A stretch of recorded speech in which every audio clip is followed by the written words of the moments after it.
Bonjour ou bonsoir à tous chers auditeurs, vous écoutez le podcast cinéma animé par des gens qui auraient peut-être dû rester spectateurs. Bienvenue dans Critique sans permis. Madame, je ne n'écrirai rien sur ce film, c'est une merde. J'ai bon caractère, mais j'ai le glaive vengeur et le bras séculier. J'ai un permis pour ça. Bonne chance. Bonjour, bonsoir mes chers collègues. Luvi, comment vas-tu ? Super, et toi ? Bah écoute, moi ça va merveilleusement bien. Et pour notre cher Mimo, comment ça va ? Ça va super, je suis très contente d'être avec vous aujourd'hui. Trop bien. Bah écoutez, petit programme un petit peu chargé aujourd'hui. On va parler de la cérémonie des Oscars, la 98e cérémonie des Oscars qui a eu lieu dans la nuit du dimanche 15 mars au lundi 16 mars. C'était plutôt pas mal. Qu'est-ce que vous en avez pensé dans la globalité, Mimo ? Moi, comme prévu, beaucoup. J'ai eu des déceptions, des bonnes surprises et j'ai été ravie par certains prix. Ok. Et toi, Luvier ? Plutôt content dans l'ensemble, j'ai quelques petits problèmes avec certains prix, mais c'est rien de bien méchant. Ouais, de toute façon, on aura l'occasion de revenir dessus pendant le déroulé.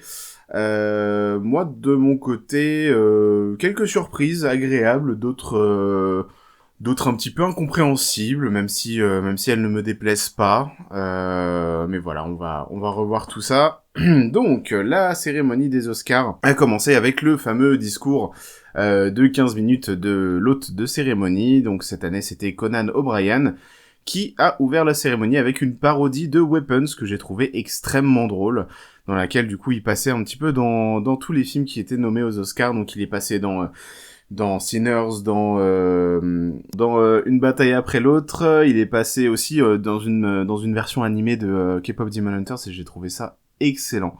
C'était vraiment très très drôle. Vous avez vu ce passage-là ? Oui. C'était assez frais, c'était assez intéressant. C'était bien, comme en matière, c'est vraiment une bonne idée. Ouais, c'était chouette.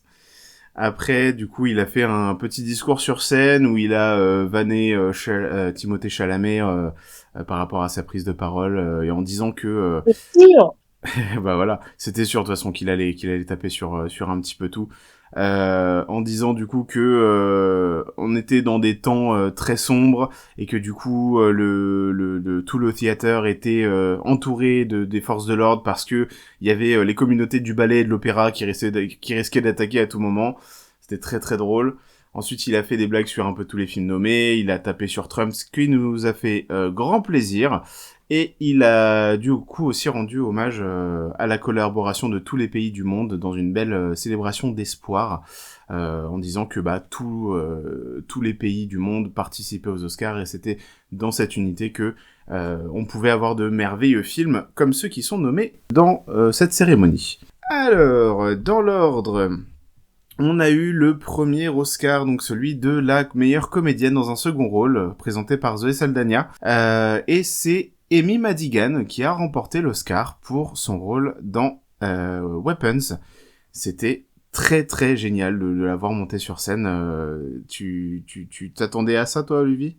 Non, justement, alors, c'est bien qu'on commence par ça, justement, parce que ça fait partie peut-être des Oscars où je suis un peu moins content, même si j'aime beaucoup Amy Madigan, hein, vraiment, j'ai bien aimé Weapons pour ce qu'il est, mais j'aurais adoré voir Wunmi Mosaku gagner l'Oscar. Pour moi, elle méritait plus.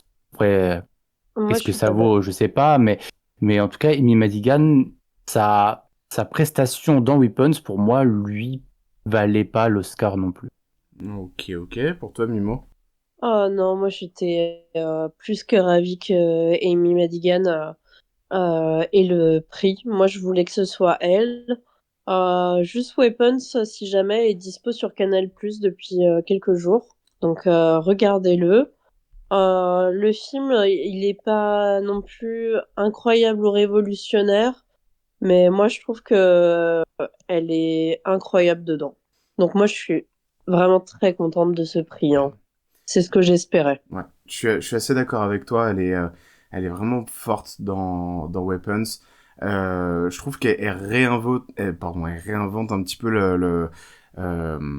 l'incarnation de la sorcière croque-mitaine en fait dans dans son interprétation, et j'ai vraiment beaucoup aimé ce film. Je sais que il a un petit peu fait débat quand il est sorti, puisqu'il y avait en même temps Substitution, du coup, qui était sorti, c'était Bring Her Back, Exactement, oui. qui était sorti en même temps, et les gens avaient tendance à préférer Substitution à Weapons, parce que Weapons a un côté un petit peu... clairement. voilà.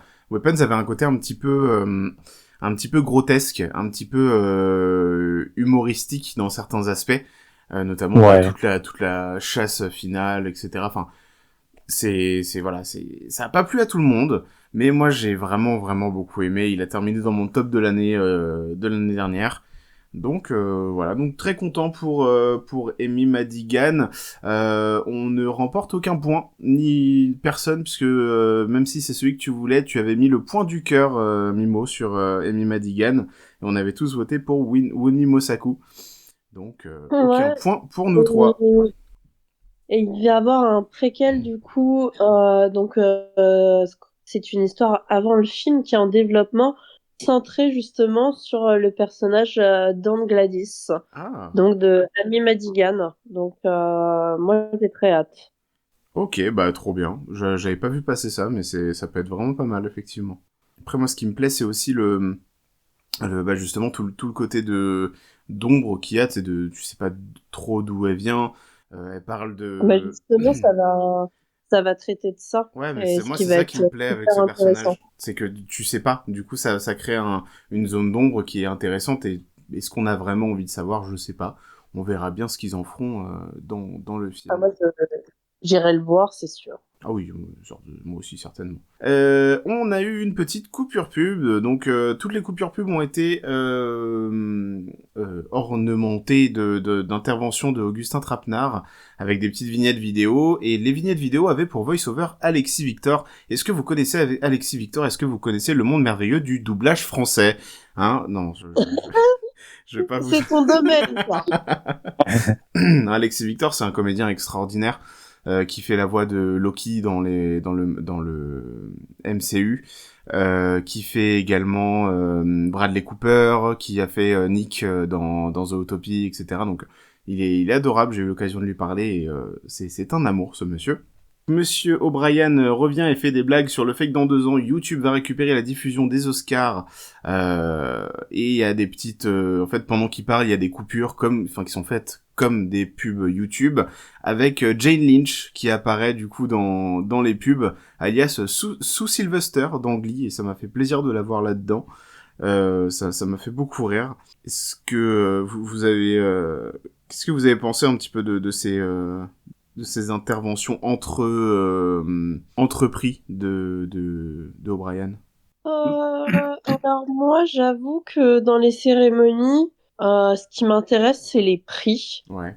Donc souvent, ça a tendance à pas trop m'intéresser, donc je m'étendrai pas là-dessus. Parfois, j'aime bien les interludes musicales, mais j'avoue que vu l'heure, moi, c'est pas quelque chose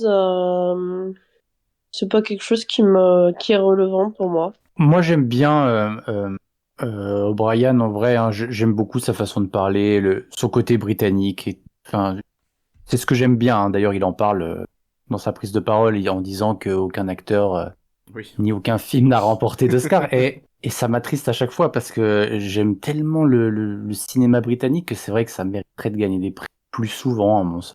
C'est vrai. C'est vrai. J'aime beaucoup ses prises de parole aussi. Hein. Ses Il prises y de a parole, elles sont toujours pertinentes. Donc Il y ouais, a je l'aime bien. Iceware qui va faire sa place. Oui, Donc, exact. vraiment, il sort bientôt, Iceware. Il me semble qu'il sort le 1er avril. Film britannique, rien que la bande-annonce, on rigole. Donc, franchement, ça va être pépite. Et c'est vrai qu'on a besoin de plus de films britanniques Ouais. qui Ouais, sont ouais. très dans l'humour. On a parlé récemment ensemble de Hot Fuzz, le dernier Ouais. Pub avant la fin du monde, Et Shaun of the Shaun Dead. of the Dead. Et bah, du coup, j'ai découvert Hot Fuzz grâce à vous, que j'avais jamais vu. Et j'avoue que bah, ça fait du bien. J'aime bien. C'est drôle, c'est frais, c'est absurde. Mhm. C'est... Ça manque. On va continuer du coup. Le prochain Oscar a été remis par Will Arnett et Channing Tatum, qui sont venus donc remettre le prix du meilleur film d'animation. Et c'est K-Pop Demon Hunters qui est reparti avec le trophée, et ça fait 1 point pour Bibi. K-Pop Demon Hunters, on s'y attendait, hein. Enfin, moi je m'y attendais en tout cas, à ce que ce soit lui qui gagne. On le savait tous. Voilà. Franchement, il n'y a aucune surprise sur ça. Malheureusement, le choix le plus logique, même si on aurait tous préféré que ce soit un Harco qui gagne, mais bon. Ah, je Pour moi, mentirais, hein.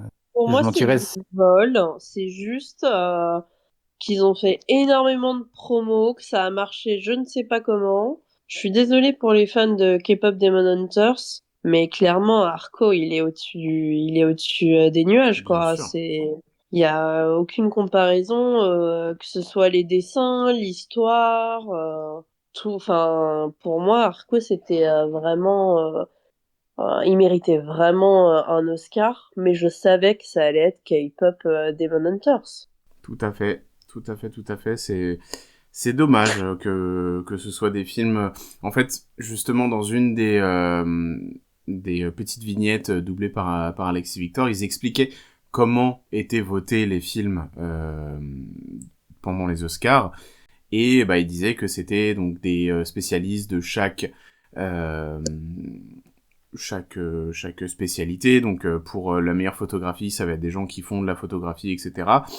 Et je sais pas qu'ils ont pris pour K-Pop Demon Hunters, excuse-moi. Ouais, non, mais et en fait, il disait que en général, ceux qui faisaient le plus parler par justement, comme t'as dit, la communication, par machin, enfin, ceux qui le faisaient le plus parler, en fait, c'était ceux qui avaient le plus de chances de gagner, parce que c'est frais dans la tête des votants, et voilà. Et vu que K-Pop Demon Hunters, on en a entendu parler depuis sa sortie sur Netflix, à peu près toutes les 48 minutes, forcément, c'était sûr que c'était lui qui allait gagner. Et puis, il y a un petit côté, il y a un petit côté aussi, Arco, c'est le premier film de Hugo Bienvenu. Il y a rarement des premiers films comme ça qui gagnent quelque chose, faut dire la vérité aussi. K-Pop Demon Hunters, c'est quand même réalisé par Chris Appellans, qui a fait Baby Boss. Évidemment, le jury se tourne un peu vers les gens qui savent déjà faire quelque chose. Et puis, si on rajoute à ça tout le marketing qui est derrière, c'était forcément évident qu'il allait gagner. Ouais. It's time. The world will know you as pop stars. But you will be much more than that. You will be hunters.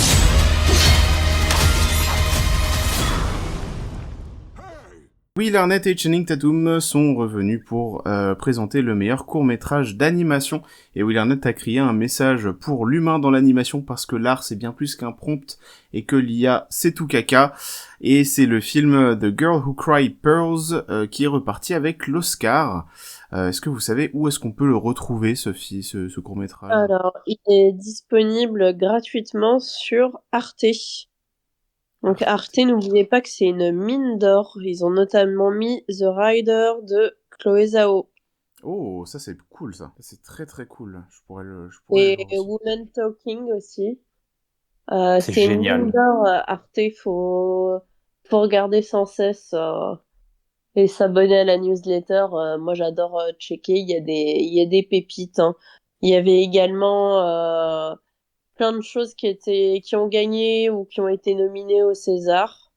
Ouais. Et là, pareil, pour les Oscars, La jeune fille qui pleurait des perles, c'est un court-métrage de 17 minutes, disponible gratuitement sur Arte.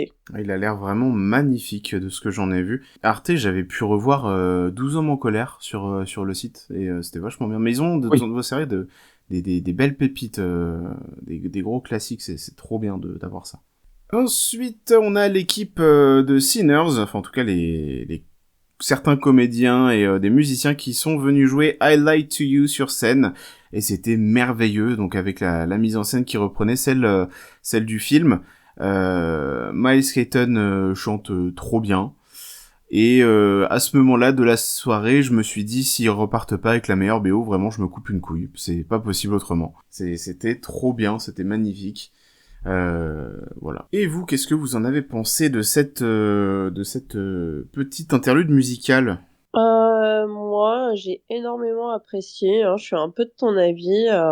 C'est vrai que la musique dans Sinners, même si on n'a pas trop apprécié le film, on peut pas mentir, c'est quand même très très chouette, hein. Moi, je suis inquiet parce que du coup, je me demande si maintenant tu conjugues les bijoux de famille au singulier. Je me demande.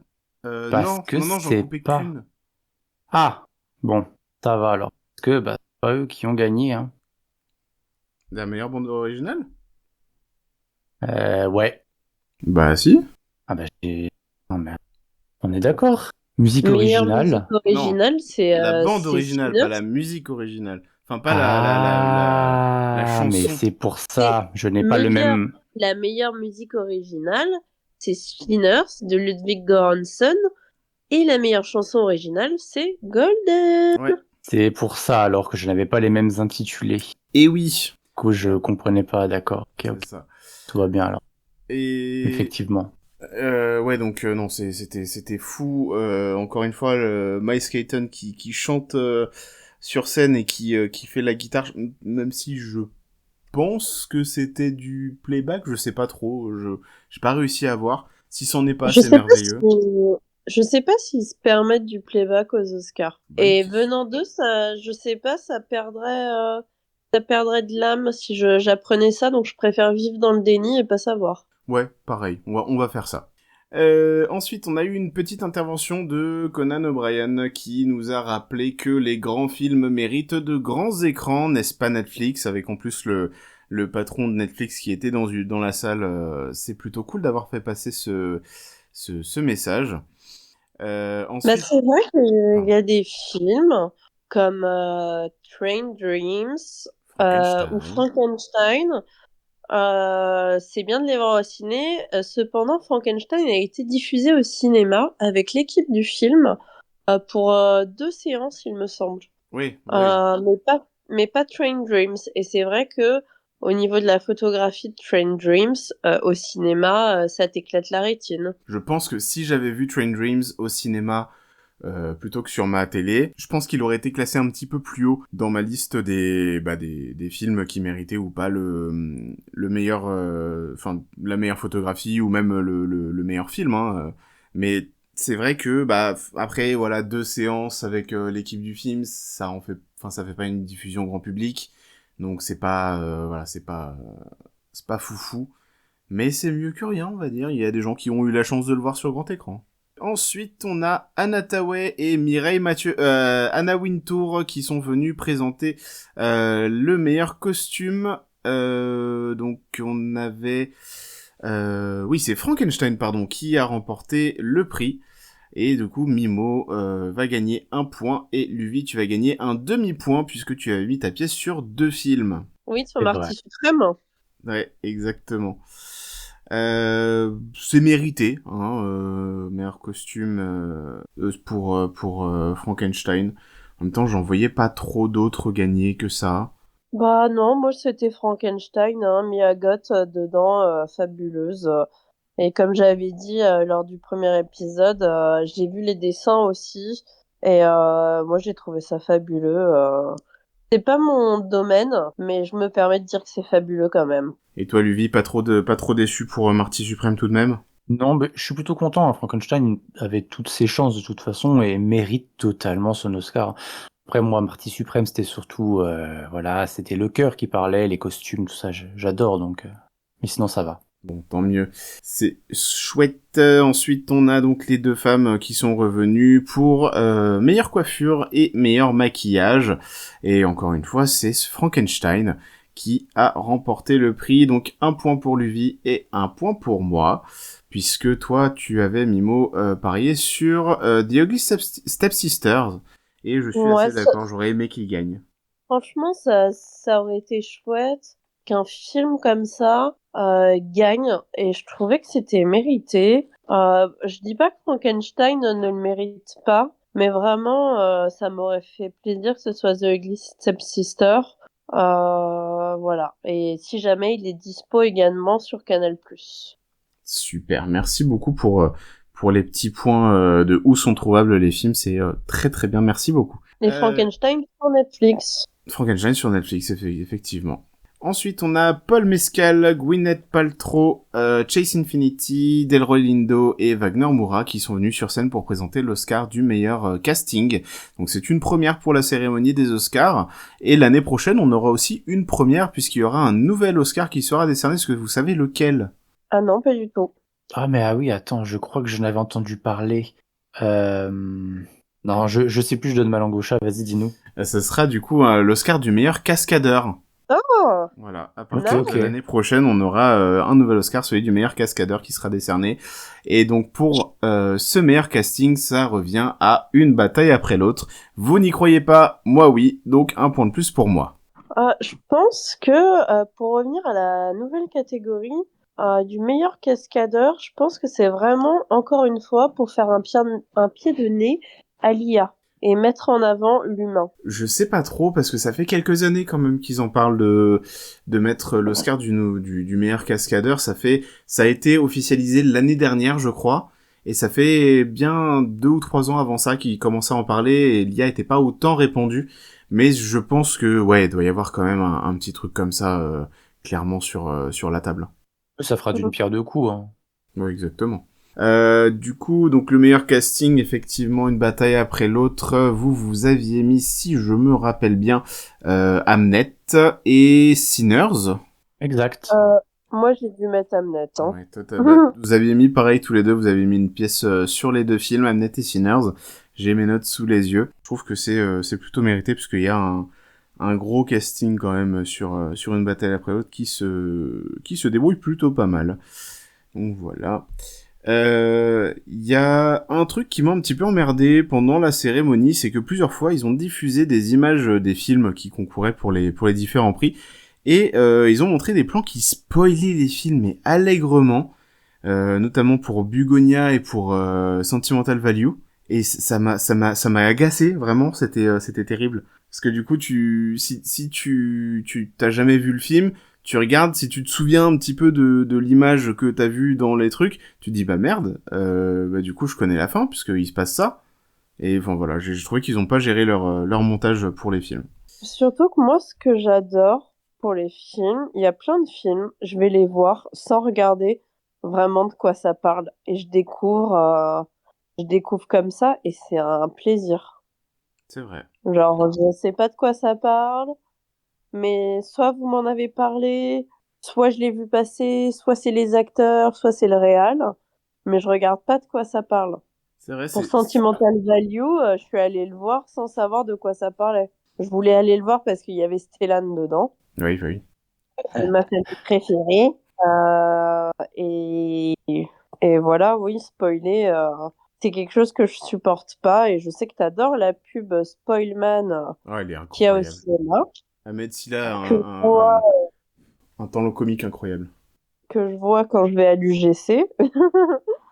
Mais oui, je comprends, j'ai pas trop compris. Est-ce qu'ils ont pas fait attention et est-ce que c'est une équipe de professionnels comme ceux qui regardent les films d'animation? Je ne sais pas. Ouais. Alors, je pense que c'est plus simple que ça. Les sont juste pas du tout posé la question de qui n'avait pas vu. Après, ils se sont juste concentrés sur bon, tout le monde l'a vu. Bon, on peut diffuser Oui. les images et puis c'est tout. Ouais, c'est vrai, c'est triste. C'est à tort évidemment, hein. Mais c'est vraiment un classique ça.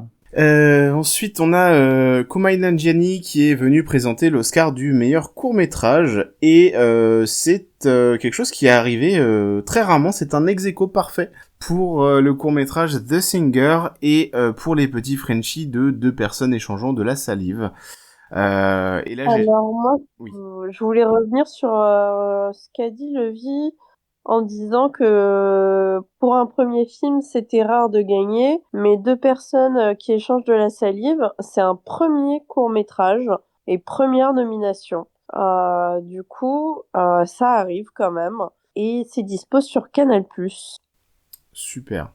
Ça, faudra que je le voie aussi, parce que ça a l'air sympa. Moi, j'ai un ami qui l'a vu hier et il a vraiment beaucoup aimé. Il nous a mis un bon 4 sur 5 sur Letterboxd. Oh, pas mal. Ok. Et à ce moment-là, j'ai noté un truc, j'ai noté laisser les lauréats parler, bon Dieu. Parce que pendant toute la soirée, je sais très bien que oui, effectivement, on peut pas laisser parler les gagnants, surtout si c'est une grosse équipe, parce que sinon la cérémonie va durer 8h30. Mais plusieurs fois dans la cérémonie, il y a plusieurs intervenants qui étaient sur scène et qui ont essayé de parler, ils ont coupé. Ils ont lancé la musique, ils ont éteint les lumières et allé suivant. Alors qu'ils avaient vraiment encore des choses à dire. Ils ont un temps imparti, hein. Ça se passe dans toutes les cérémonies. Au César, je sais qu'ils ont 2 minutes, par exemple. Mais ils ont un temps imparti et c'est comme ça, c'est la loi. C'est assez frustrant. Ensuite, on a Kieran Culkin qui est venu pour présenter l'Oscar du meilleur comédien dans un second rôle, et l'Oscar va à Sean Penn pour Nous trois. Donc Kieran Culkin qui avait gagné pour A Real Pain l'année dernière et qui a dit du coup Sean Penn il est pas là ou il a pas eu envie de venir, donc c'est moi qui repars avec le trophée, bisous. C'était un peu étrange, mais on a les raisons du pourquoi du comment. On a eu la blague plusieurs fois lors des dernières cérémonies qui ont eu lieu. Je prends son Oscar, je prends son César, je prends son Actor Award. C'est une blague pas drôle, récurrente. Et Sean Penn avait ses raisons de ne pas être là, que tu vas nous expliquer. Tout à fait. Sean Penn, en 2023, avait demandé, donc en plein cœur du conflit ukraino-russe, avait demandé à ce que Zelensky vienne sur scène pour parler un petit peu du conflit. Ça lui avait été refusé. Et depuis, il boycotte la cérémonie des Oscars. Il est pas venu non plus à d'autres cérémonies, comme justement les Actors Awards, etc. Mais ça, je sais pas si c'est en lien avec ça, mais en tout cas pour les Oscars c'est ça, et c'est pas comme je l'ai entendu un truc de en fait il voulait fumer dans la salle et on lui a refusé de fumer, du coup il est pas venu. Non, c'est pas ça les gars. Il faut rechercher un petit peu avant de dire des bêtises. Il était avec Zelensky pendant les Oscars, il était en Ukraine. Tout à fait. Luvi, j'imagine que tu es content du coup pour Sean Penn, parce qu'on avait tous les trois mis une pièce dessus. Je suis content, non seulement parce qu'il mérite, mais aussi parce que il s'attendait aussi tellement pas à en recevoir que c'est aussi pour ça qu'il ne vient plus depuis un moment pour les cérémonies. C'est-à-dire qu'il est persuadé de ne rien recevoir, du coup il ne vient plus. Mais là, il n'est pas venu, c'était pour une autre raison, mais moi je trouve qu'il mérite. Son jeu d'acteur dans le film est incroyable, tout est impeccable, le personnage est surprenant, il le joue à merveille, vraiment, c'est mérité. Tout à fait. Il m'a captivé pendant tout le film, dès la première scène, le premier face à face avec Teyana Taylor. Il est saisissant, il est intense, il est juste trop fort, vraiment. Je suis très très fan de sa performance dans ce film. Et il avait reçu déjà un Oscar pour Mystic River et pour Milk. Et puis, oui. Oh, pardon, excuse-moi. J'allais dire, et puis en plus, il y a ce sens du détail dans le personnage qu'il a construit, parce que Sean Penn, c'est un grand fan de cinéma. Cette espèce de geste qu'il a pompé de Fahrenheit 911 avec le peigne, où tu sais, il le mouille, oui. Il se coiffe avec. Tout ça, c'est excellent. Ça participe un peu à ce travail du personnage minutieux qu'il a créé. Vraiment tellement talentueux. Ouais, il est très très fort.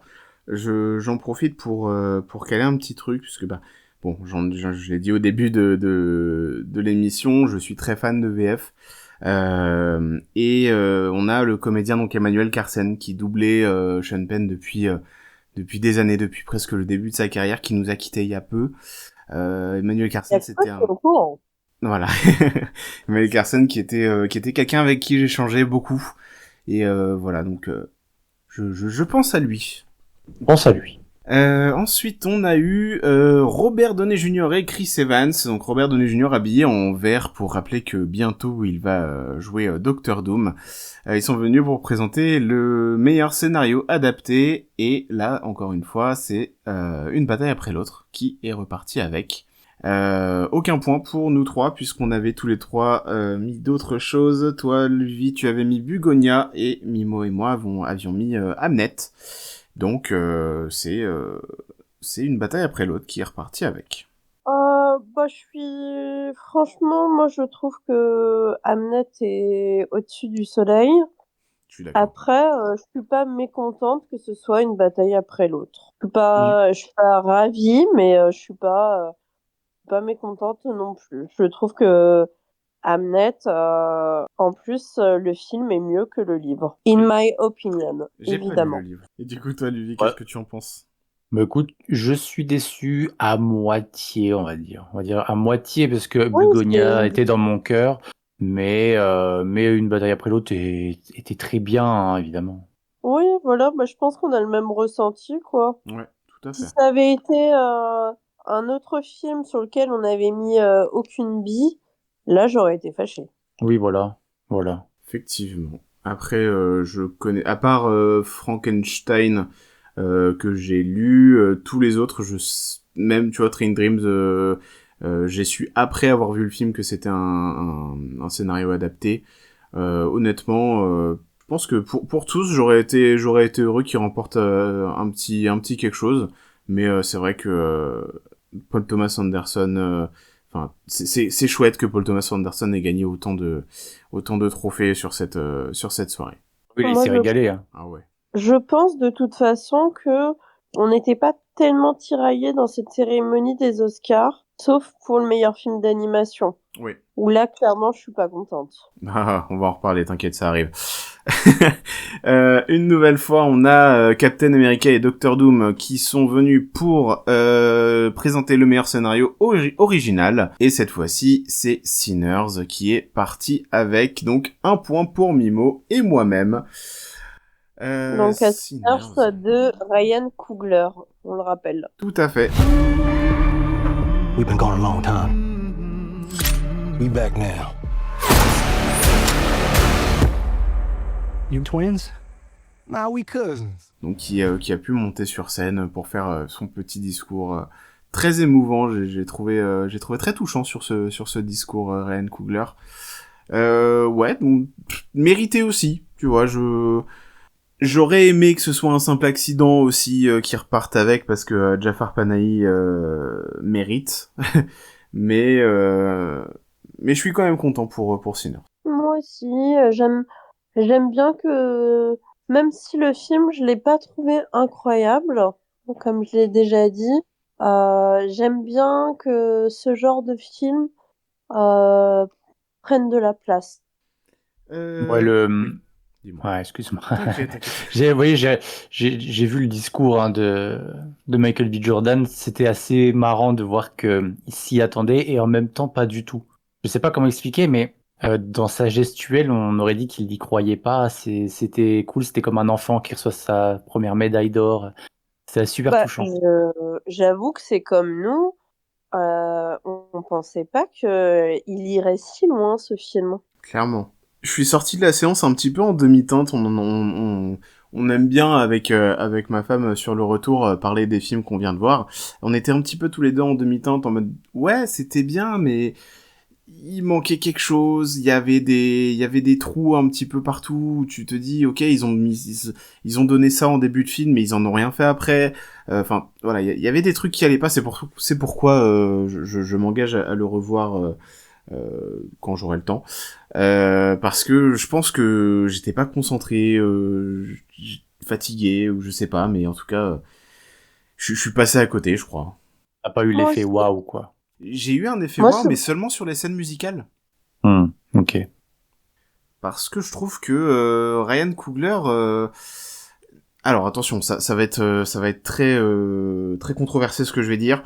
Je trouve que Ryan Coogler n'est pas un très bon réalisateur. C'est-à-dire que j'ai pas aimé Black Panther. Ah, moi j'ai bien aimé. J'ai un gros problème avec le sous-texte de Black Panther qui est un peu bizarre selon moi. Je trouve le premier film Creed vachement cool. Ah ouais. Mais le problème c'est que, enfin, les combats sont bien filmés. mais c'est quand même très scolaire dans la façon de filmer des combats. Moi, Totalement, oui. j'aime beaucoup le film. Merde, comment il s'appelle ce film? Oatvale Station? Non, du tout. En anglais, il s'appelle Southpaw, et en français, c'est La Rage de Vaincre, je crois, quelque chose comme ça, avec Jake Gyllenhaal. Oui, c'est ça. Voilà. C'est ça. Du coup, j'aime beaucoup ce film et je trouve que ces combats sont incroyablement bien filmés et je retrouve pas ça dans les films Creed. Et encore une fois, Sinners est très bien. Les passages musicaux sont parfaitement mis en scène, ils sont géniaux. Toute la musique de Jack O'Connell quand il chante dehors avec cette grande ronde, cette gigue là qu'ils sont en train de faire, c'est génial, vraiment. Ça m'en fout plein les yeux. Mais à partir du moment où il y a la grosse baston, c'est fouillis, tu vois plus rien, c'est mal filmé, c'est mal cadré, ouais, j'ai vraiment pas accroché sur ce passage-là. Ok, je comprends un peu. Du coup, limite, qui se contente peut-être, ou faire même des pas qui clips. se contente, mais alors, j'allais dire des comédies musicales, parce que peut-être que ça peut donner quelque chose d'assez fou. Ouais, grave. Franchement, ouais. Parce que s'il est pas bon dans l'action, je mets des grosses guillemets, parce que moi j'ai adoré Sinners, attention, hein. Mais si, oui, peut-être qu'il se retrouverait mieux dans de la comédie musicale, peut-être à tester, quoi. Franchement, s'il sort une comédie musicale, j'irai la voir avec grand plaisir. Vraiment, ce serait No incroyable. kids. On va continuer avec le In Memoriam. On a Billy Crystal qui est venu nous faire un très très bel hommage, très émouvant à Rob Reiner, avec à la fin de son discours plusieurs des comédiens qui ont joué pour Rob Reiner qui sont venus et qui étaient tous alignés, et j'ai chialé. Ensuite, on a Rachel McAdams qui est venue pour présenter un bel hommage à Diane Keaton, et j'ai chialé. Et on a un autre hommage à Robert Redford par Barbra Streisand, et j'ai encore chialé. Et j'ai chialé aussi en me rendant compte qu'il n'y avait pas eu d'hommage à Brigitte Bardot, parce que j'en étais très content. Ça a été, il y a eu une polémique parce que oui, il n'y a pas eu Brigitte Bardot, mais personnellement, elle avait pas besoin. James Van Der Beek, Eric Dane, Oui, ça, par contre, Darmendra. Donc ça a choqué parce que ils étaient très connus, récemment décédés ou une carrière importante. Donc il y a eu un sentiment d'incohérence, je pense, dans les choix. Mais je pense que il y avait des profils, je pense, qui ont été jugés trop télé. Oui, je vois Ce ce genre ouais. de choses. Donc, et puis aussi, l'Académie des Oscars s'est défendue en expliquant que le temps était limité et que les noms sont quand même ajoutés sur leur site. Et ils le sont, effectivement, j'ai été vérifié. Ensuite, on a Sigourney Weaver et Pedro Pascal sans moustache, c'est terrible, qui sont arrivés pour présenter... Oui. C'est terrible, hein, je suis désolé, c'est pas Pedro Pascal sans la moustache, hein. Bah, c'est Leonardo qui a pris sa moustache. Il y a des gens qui ont fait des swaps de moustaches, ils ont enlevé la moustache à DiCaprio, ils l'ont mis sur Pedro Pascal. Je trouvais ça hilarant. Donc ils sont venus pour présenter l'Oscar du meilleur décor et direction artistique. Et comme on l'avait prédit, c'est Frankenstein qui est parti avec le trophée. C'est très très mérité. Oui. Ouais, non, franchement, j'en voyais pas vraiment d'autres partir avec. C'était un peu Moi non. un tout droit pour le film. C'était une évidence pour moi. Absolument. Et ils ont présenté aussi pour les meilleurs effets visuels. Ils ont fait d'ailleurs quelques petites vannes sur la carrière de Sigourney Weaver avec aussi Grogu Grogu et Mandalorian qui va sortir en juillet, me semble-t-il. Avec Kate Hudson qui faisait des papouilles à Grogu, et t'as Sigourney Weaver qui dit enlève tes mains enlève tes mains de lui, espèce de salope, enfin la fameuse réplique de Aliens. C'était très très drôle. Et du coup pour les meilleurs VFX, c'est Avatar qui est parti avec le trophée, et encore une fois un point pour tout le monde. On est d'accord que c'était aussi un no contest pour Avatar. Oui, clairement. Ouais, il y avait pas de match, hein. Malheureusement. si je peux le dire. Ouais, bah, en même temps, les deux d'avant étaient repartis avec ce trophée, donc le troisième, forcément. C'est vrai que dans certaines catégories, il y avait pas trop de compétition, hein, comme l'a soulevé Lovie. Enfin, c'était une évidence et ça enlève un peu de piquant, quoi, C'est vrai. finalement. C'est vrai, il y a vraiment pas eu match, il y a vraiment eu ce truc de, ouais, bah, c'est évident que ce sera celui-là parce que, bah, c'est celui qui décolle le plus la rétine. Si en même temps, James Cameron, c'est pas le dernier des clampins à faire des films. Il est très fort visuellement. J'aime pas les films Avatar, mais si je peux bien leur attribuer quelque chose, c'est vraiment qu'ils sont très beaux. Donc, ouais, bah oui, c'est mérité et c'était couru d'avance. Souvent, le problème de ce prix-là, en fait, c'est un peu la course enfin, c'est un peu l'Oscar de celui qui a mis le plus d'argent, quoi. Oui. Je sais pas si tu vois, c'est, c'est un peu, bon, bah, mon film a coûté 200 millions, les 200 millions, ils sont allés dans les effets spéciaux, j'ai gagné, quoi. Donc, c'est pour ça que le suspense est mort-né, en fait. C'est ça. Ensuite, on a eu Jimmy Kimmel qui est venu pour présenter les Oscars concernant les documentaires, donc le documentaire court et le documentaire normal, enfin de plus long. En cours, c'est All the Empty Rooms dont Mimo nous avait parlé la semaine dernière, qui a remporté le prix. Mimo, qu'est-ce que tu en penses?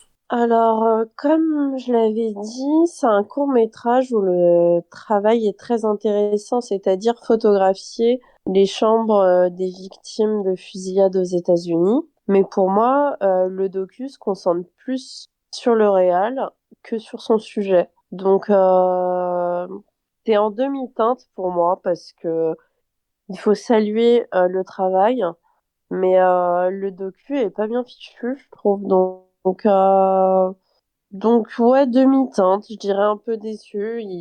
L'idée est très bonne. Il fait des albums photos à la fin qu'il distribue aux parents des victimes. Mhm. Mais le docu en lui-même, non. Ça, pas, je le trouve pas. Et en traversant la vie Letterboxd, beaucoup de gens sont de mon avis. Ouais. Faudra que je le vois, celui-là. Il est Il est dispo sur sur Netflix. Netflix, c'est ce que j'allais te demander. Bah, si vous ne l'avez pas vu, n'hésitez pas aussi à aller le voir. Et dites-nous dans les commentaires ce que vous en avez pensé. Et du coup, pour le documentaire, le meilleur documentaire, c'est Mr. Nobody Against Putin, donc qui a remporté le titre. Et comme Simin de Good Light aura eu le cœur de Mimo, mais pas celui des votants des Oscars, malheureusement. Et il est disponible gratuitement sur Arte. Sur Arte, encore une fois, Arte, mine d'or. Ensuite, on a le cast du film Mes meilleurs amis, Bridesmaid en version originale, donc Kristen Wiig, Melissa McCarthy, Rose Byrne, Maya Rudolph et Ellie Kemper qui sont venus présenter l'Oscar de la meilleure bande originale. Mes couilles sont sauves puisque c'est bien Sinners qui a remporté le prix et c'est bien mérité, un point pour tout le monde. On avait tous dit que ce serait bien Sinners qui l'avait. Là aussi, je pense que c'était un petit peu un no contest. Oui, je suis d'accord. Oui, quand on voit, enfin, oui, enfin, quand on voit il y avait qui en face, oui, c'était compliqué de penser à autre chose. Pour le coup. Ouais, c'est vrai. Elles sont restées sur scène dans un sketch un petit peu trop long à mon goût.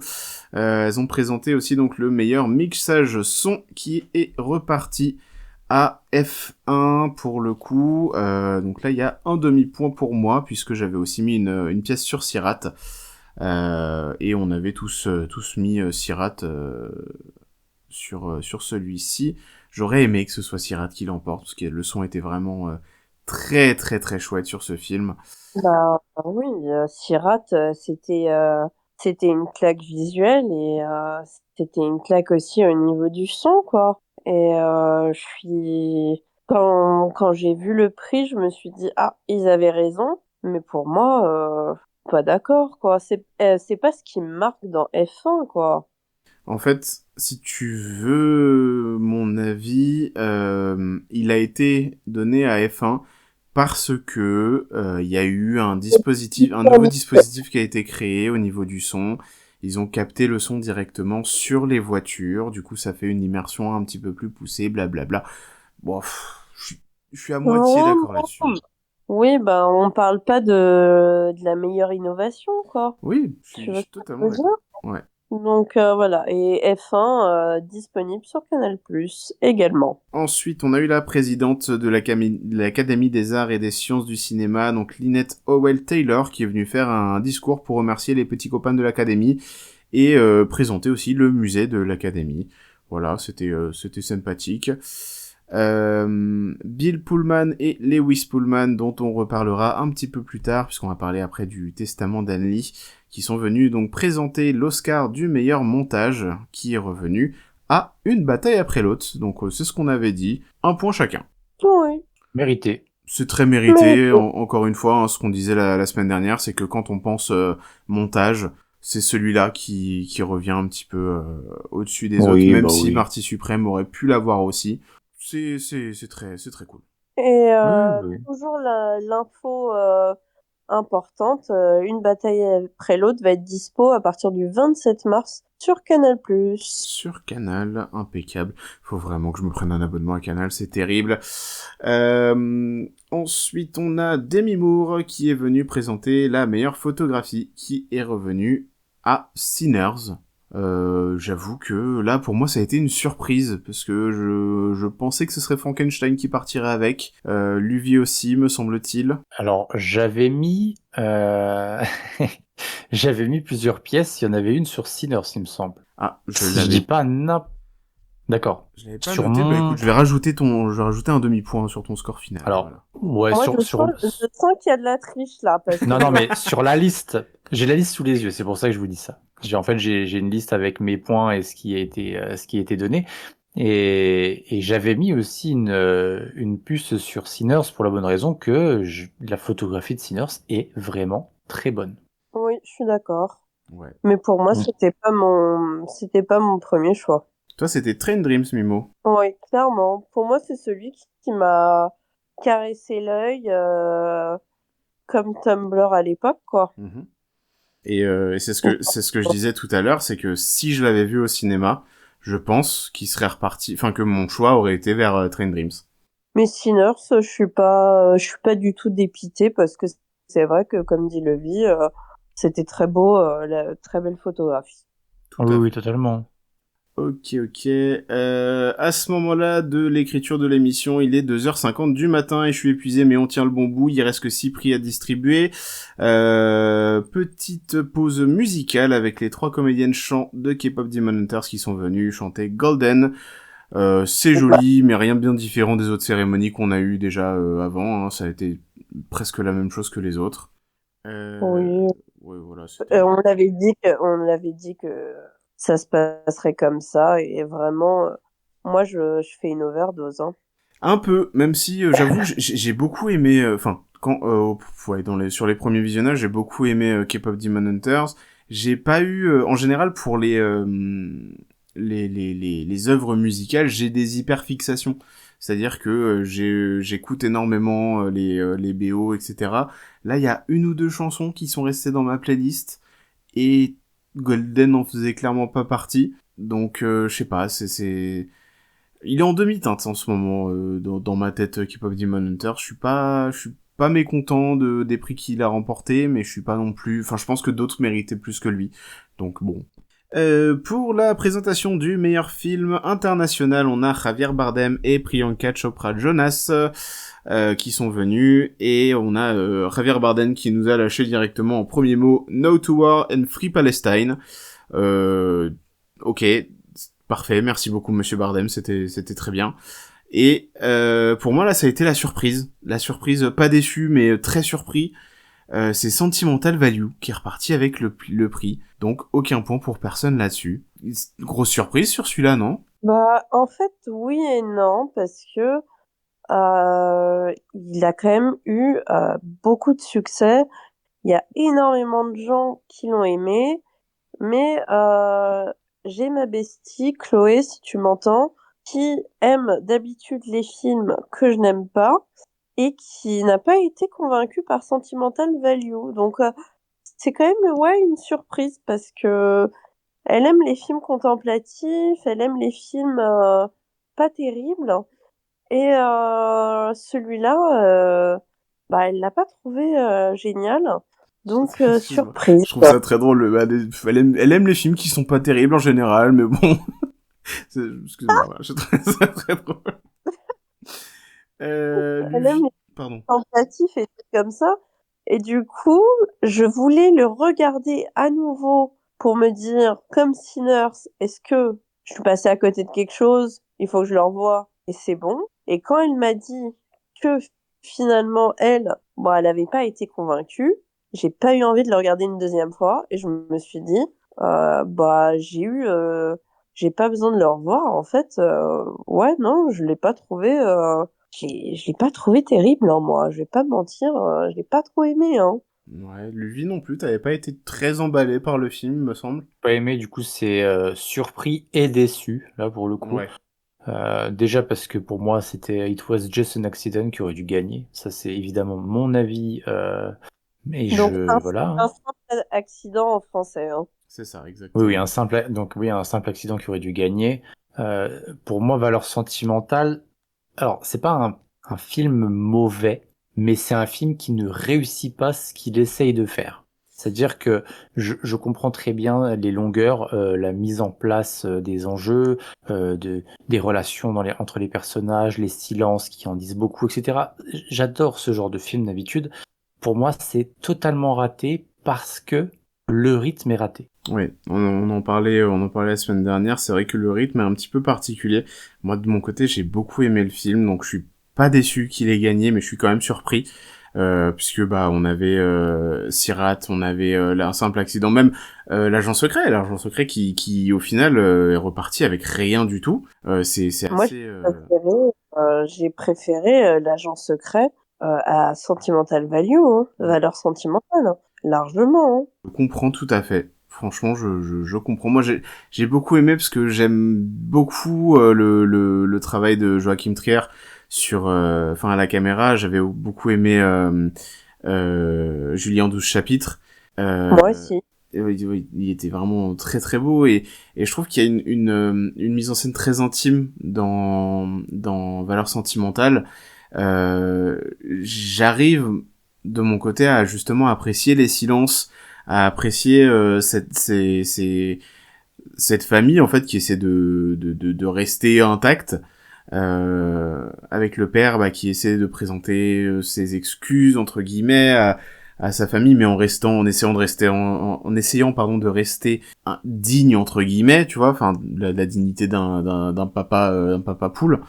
Mais bon voilà, je sais pas, j'ai bien aimé moi ce film, donc surpris mais pas déçu. Ensuite, on a Lionel Richie qui est venu présenter la meilleure chanson originale, lui qui avait gagné un Oscar en 1986 avec la chanson Say You, Say Me, et c'est...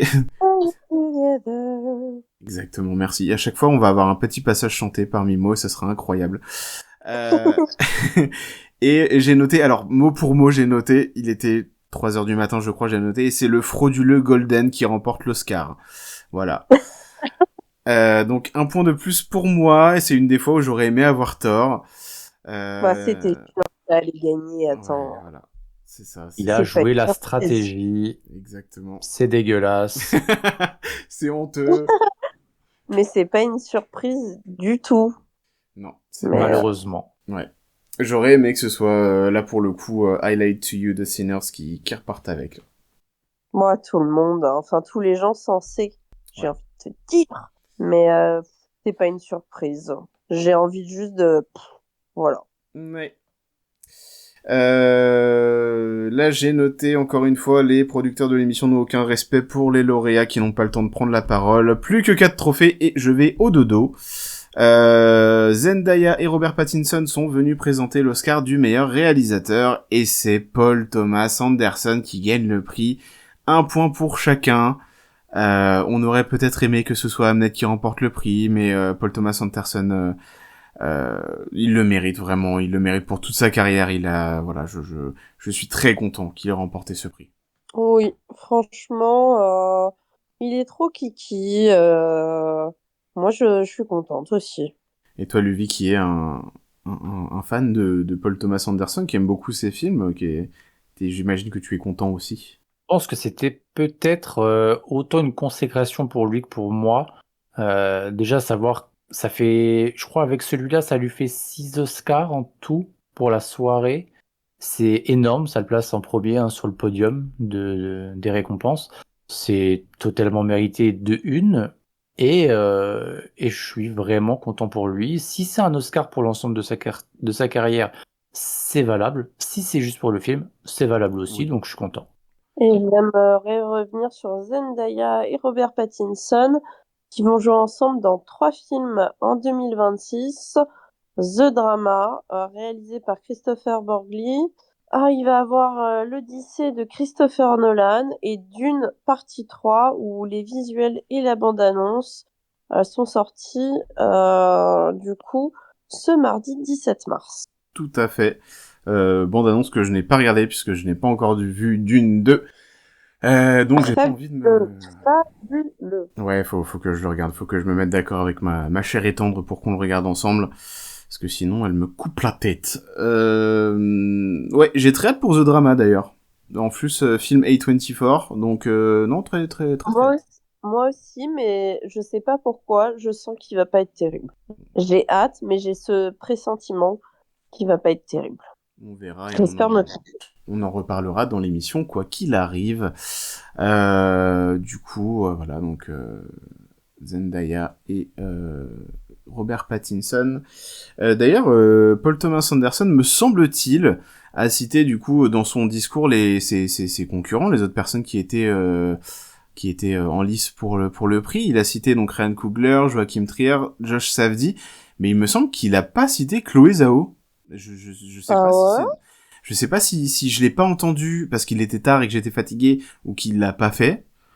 Mais dans le doute, je vais dire qu'il l'a fait et que j'ai pas entendu. Oui, il a cité tout le monde. il a vraiment cité tout le monde. Bon, ça lui faisait que 4 personnes à citer, ça va. Oui, ça va. Ouais, il l'a cité. Donc non, tu étais fatigué. Ouais, bah en même temps, il était 3h15 du matin. Ouais, j'étais un petit... Et il a parlé d'eux comme de ses pairs, Ouais. de ses camarades. Tout à fait. Donc voilà. Donc discours très respectueux, collectif.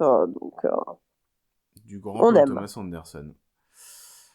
Ensuite, on a Adrian Brody qui est venu pour présenter le lauréat du meilleur comédien. Et à la surprise générale, donc on en a parlé un petit peu plus tôt, mais c'est Michael B. Jordan qui est reparti avec l'Oscar. C'était notre choix de cœur, mais c'était pas pour celui-ci qu'on avait voté, donc pas de points. C'est chouette, c'est vraiment chouette pour Michael B. Jordan. Oui, c'est chouette pour lui. Après, est-ce que il a un acting incroyable dans Sinners? Ok, il joue 2 personnages, hein, mais c'est chouette pour lui. Cependant, je trouve pas que son acting soit Hors du commun incroyable. dans ce film en tout cas. Je suis assez d'accord. Il joue bien, hein, mais c'est pas ce qui, quand tu regardes le film, c'est pas ce qui ressort. Tu te dis pas, waouh, il joue trop bien, c'est incroyable. Tu te dis pas ça. Ouais, non, c'est Tu vrai. te dis pas non plus qu'il joue mal, hein. Mais c'est pas quelque chose que tu relèves. Luvi, qu'est-ce que tu en penses, toi, de cette nomination? J'avoue que je suis pas mécontent, mais j'ai un peu peur que ça développe un espèce de passe-droit pour ceux qui jouent des doubles personnages à avoir l'Oscar. J'ai peur parce que c'est pas d'aujourd'hui, il y en a plein des films avec des acteurs qui jouent 2 personnages.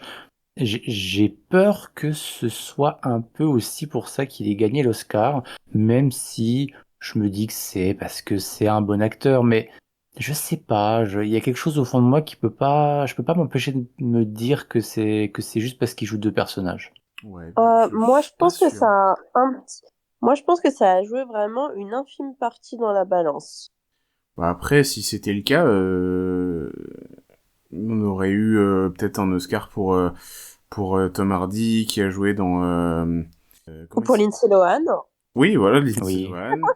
Lohan. Même pour Eddie Murphy, avec Professeur Folding. Enfin, voilà, mais...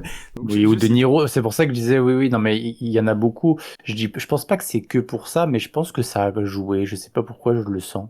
Content quand même, c'était chouette de le voir sur scène avec le prix. Et moi, ce que j'ai beaucoup aimé, c'est l'après-cérémonie quand il allait fêter son Oscar au In-N-Out, donc dans un fast-food américain. Les images sont très très drôles et très très mignonnes. Voilà, je trouve ça trop chouette de le voir aussi heureux et aussi simple entre guillemets après la victoire. Ensuite, on a Mickey Madison qui est venu pour présenter l'Oscar de la meilleure comédie. C'est Jessie Buckley. Voilà, c'est Jessie Buckley. Elle a fait le grand chelem. Un point chacun. Elle est incroyable. Vive Jessie Buckley. De toute façon, voilà. Est-ce qu'il y avait un autre scénario que celui-ci? Je ne pense pas. Non. Voilà, elle a gagné. Et au-delà d'être une évidence, qui est une évidence évidente, elle était incroyable. Ah, c'est 100% mérité. Là, il y a vraiment aucun monde où c'est pas mérité. Si vous avez pas vu Hamnet, allez le voir. Il n'est pas encore disponible, je crois, sur les plateformes. Oui, mais c'est pas grave, allez le voir. Enfin, Oui, voilà, allez le voir. voyez-le. Il est encore diffusé dans certains cinémas. Et vous trouverez bien des façons de le voir, bande de petits chenapans que vous êtes. Pour oui. Hamnet, il va bientôt être disponible sur Canal+ également. On n'a pas de date de sortie, mais ça a été annoncé, donc je vais pouvoir me le regarder à nouveau. Mais ce qui est bien avec les cinémas en France, c'est que comme pour les Césars, ils ont fait un rattrapage des Oscars. Oui. Et du coup, Hamnet était présent dans les cinémas, donc faut aller checker et sinon être un peu patient. Et enfin, pour terminer, on a l'Oscar du meilleur film avec Nicole Kidman et Ewan McGregor qui sont venus présenter le prix. Et c'est un plaisir de les voir réunis tous les deux puisque j'aime beaucoup Moulin Rouge. Hein. Est-ce que c'est Non, une c'est surprise? pas vrai. Voilà. Il faut savoir que dès qu'on parle de comédie musicale, tu n'es pas objectif. C'est Je ne même te pas fais plus vrai. confiance. Airspray, Je c'est ne de te la fais merde. plus confiance. Je ne te fais plus confiance et on en parlera pourquoi je te fais plus confiance. Ouais, bah, on verra. Du coup, donc c'est une bataille après l'autre qui a remporté le prix. Et là, c'est le point pour Monsieur Luvy qui avait mis effectivement que le trophée allait repartir à une bataille après l'autre. Félicitations, Luvy. Merci. C'est lui qui a gagné le trombone, non? Eh bien, écoutez, j'allais faire justement roulement de tambour. À la 3e position, nous avons Mimo avec 9 points. À la 2e position, nous avons Luvy avec 10 points. Et à la 1re position, moi-même avec 12,5 points. Bravo moi, le trombone me revient donc. Je tiens à me remercier moi pour mon soutien, pour mes bons conseils et de m'avoir toujours soutenu. Même si c'est toujours la même chose que je viens de dire, mais c'est pas grave. Ainsi se conclut la cérémonie des Oscars. On se retrouve l'année prochaine pour de nouvelles sélections de films, de nouveaux dramas et de nouvelles récompenses. Et en attendant, on passe au film de la semaine. Écartez-vous, on va manœuvrer. Premier film de la semaine, dans Sunset Boulevard ou le boulevard du crépuscule, un type sans argent tombe sur une actrice oubliée qui refuse d'accepter qu'Hollywood l'a oubliée. Résultat, un mélange explosif de nostalgie, de folie et de très mauvaises décisions immobilières. Mimo, tu l'as vu en séance culte. Dis-nous, qu'est-ce que tu en as pensé ? Alors, le film, du coup, il a été réalisé par Billy Wilder en 1950 et je l'ai trouvé fabuleux. C'est un classique absolu du cinéma à voir absolument. Autant pour son histoire que pour ce qu'il raconte sur Hollywood lui-même. Ça a été une énorme influence pour beaucoup de films. C'est le film préféré de Clint Eastwood, d'ailleurs, et de David Lynch. Et du coup, Mulholland Drive a été influencé par Sunset Boulevard, Babylone également, de Damien Chazelle, et The Artist de Michel Hazanavicius. Il y en a d'autres, évidemment. On va se poser la question de pourquoi il est culte. Donc il y a une narration qui est assez originale. il y a une voix off. Je peux pas vous dire qui c'est parce que je vais vous spoiler. Il y a une ambiance qui est très sombre et très cynique. Une critique d'Hollywood de l'intérieur. D'ailleurs, petite anecdote, c'est que le président de la MGM, vous savez, le gros lion, est allé voir Billy Wilder et lui a dit que c'était une honte, ce film. Et Billy Wilder, très diplomate, lui a dit d'aller se faire voir. Et du coup, le personnage de Norma Desmond, qui est dans le film, est devenu iconique parce que c'est une ancienne actrice du cinéma muet. Et du coup, le film raconte, donc au-delà de l'intrigue, c'est une critique très forte de Hollywood, donc le culte de la jeunesse. Donc Norma Desmond, dans le film aussi, c'est une ancienne actrice du cinéma muet. C'est l'oubli brutal des anciennes stars, l'illusion du succès et la cruauté de l'industrie. Et il y avait plusieurs choix pour l'actrice principale. Et du coup, Norma Desmond, donc Gloria Swanson, est une ancienne actrice du cinéma muet. Il y a eu d'autres choix qui ont été faits. Donc on a voulu changer le scénario, on a simplement refusé, ou on s'est trouvé trop jeune pour le rôle. Ok.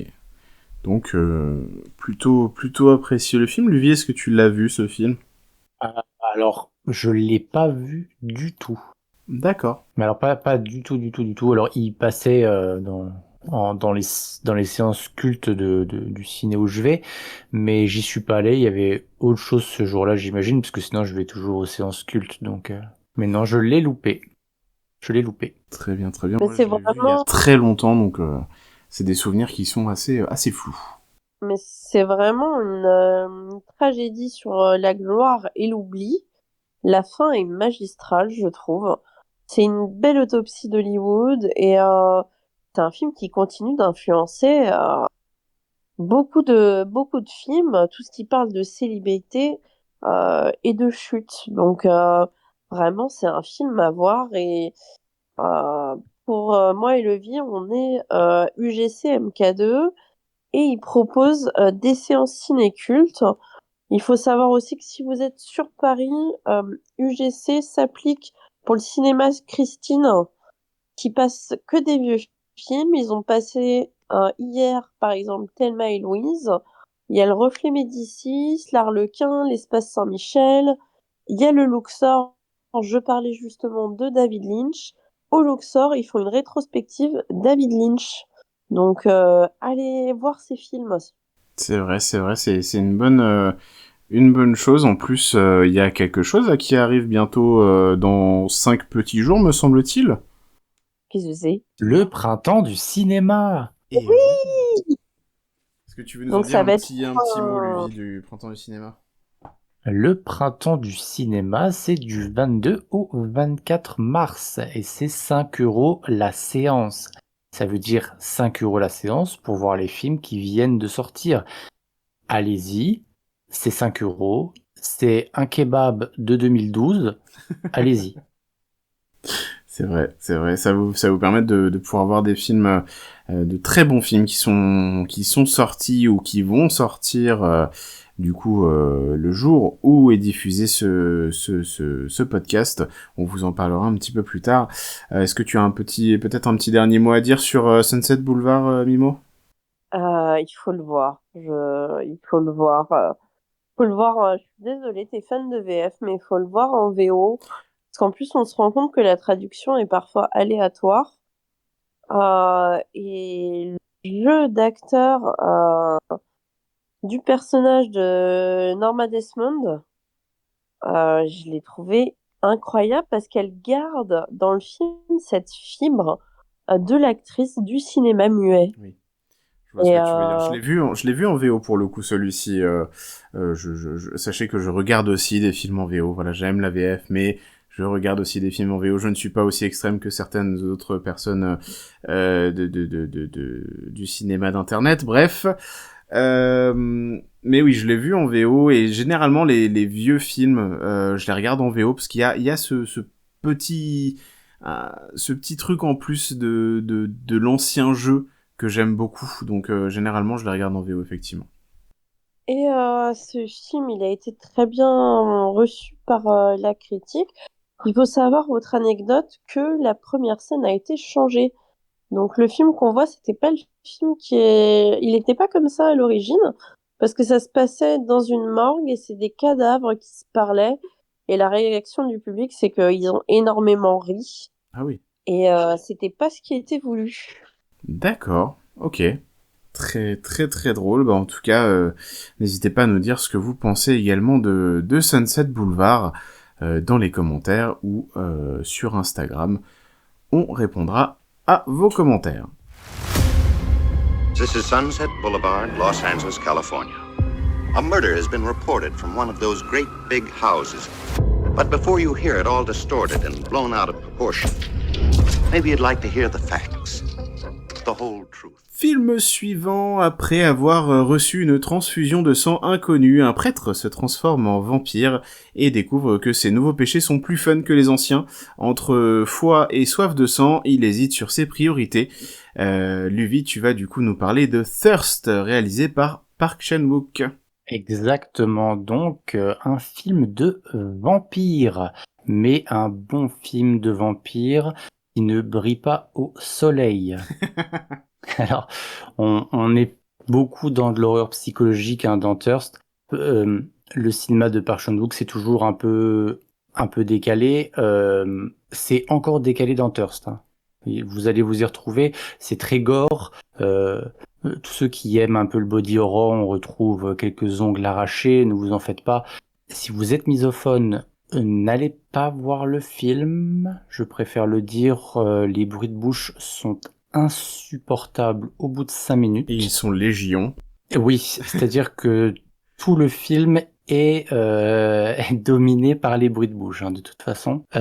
D'ailleurs, pour tous les fans de littérature, sachez que le film, en fait, s'inspire du roman d'Émile Zola qui s'appelle Thérèse Raquin. Thérèse Raquin, voilà. Et en fait, le film, alors, tout le film n'est pas Thérèse Raquin, attention, c'est-à-dire que le cœur du film, c'est ça, c'est-à-dire que le souffreteux, etc., qui tombe amoureux, etc., c'est Thérèse Raquin avec des vampires. Dit comme ça, c'est bizarre, mais c'est ça. Si je devais noter les points forts, je dirais que les enjeux sont ultra intéressants. On parle beaucoup de culpabilité, la sexualité est ultra dominante, c'est-à-dire que en plein milieu du film, il y a une scène de sexe sans coupure. Je ne sais pas comment le dire autrement, c'est-à-dire que je pense vraiment qu'il y a 10 minutes non-stop où on passe de habillé à terminé sans montage. D'accord, donc en voilà. séquence, quoi. Exactement. On navigue entre l'innocence et l'obsession tout le long du film. C'est vraiment très très beau. Il y a des plans où on passe du bois très brut au blanc qui éclate l'œil. J'en dis pas plus parce que sinon ça va spoiler. Au niveau des points faibles, je dirais que le rythme est un peu inégal. Il y a un ventre mou au milieu, non négligeable.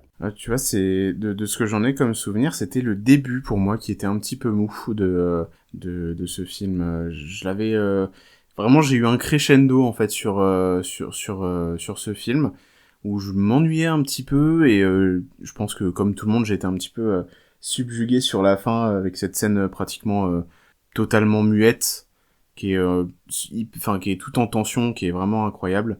Et mais ouais, je vois ce que tu veux dire. Ouais, le début est très lent, alors c'est normal, c'est la mise en place évidemment de tout ce qui va se passer en fait. Le film projette beaucoup en disant des choses qui paraissent anodines au tout début et en fait qui y arrivent à la fin. Et c'est pour ça que c'est assez intéressant d'avoir un début calme où le spectateur peut se poser avant d'en prendre plein les yeux pendant 2 heures. Est-ce que tu sais s'il est disponible quelque part pour que nos auditeurs puissent le regarder ? Donc vous pourrez trouver Thirst, Ceci est mon sang, donc c'est le nom en VF, faire plaisir à Alexis, sur Shadows, mais aussi sur Amazon Prime. Faudra payer sur Amazon Prime, sur Shadows Oui, aussi, mais faites votre il est, choix. il est disponible à l'achat ou à la location sur Prime, Apple TV, Canal VOD, Orange VOD. Il est rarement inclus gratuitement dans un abonnement, malheureusement, et sinon vous pouvez également l'acheter en DVD ou en Blu-ray ou le louer en médiathèque. Tout à Et fait. il est souvent dispo, hein, parce que c'est un film reconnu.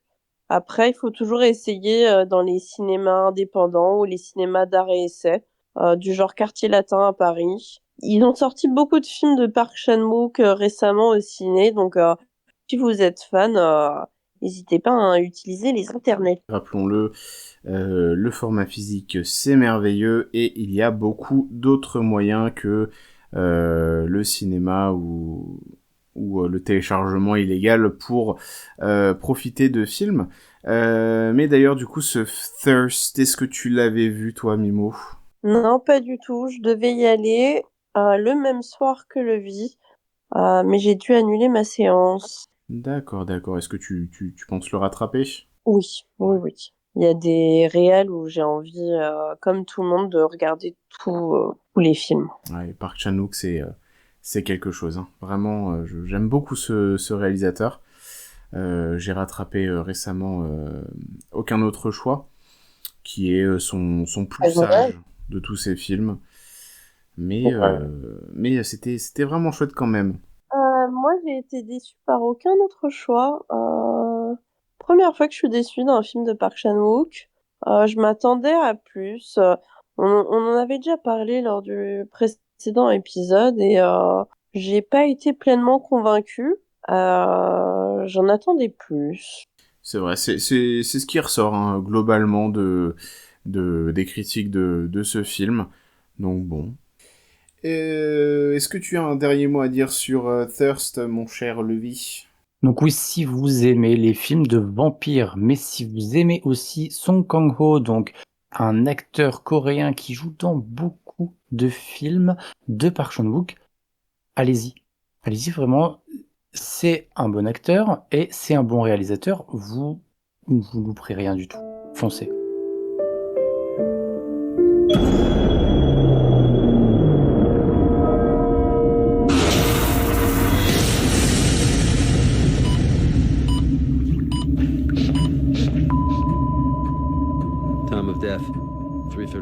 Très bien, merci beaucoup Levi pour ton retour.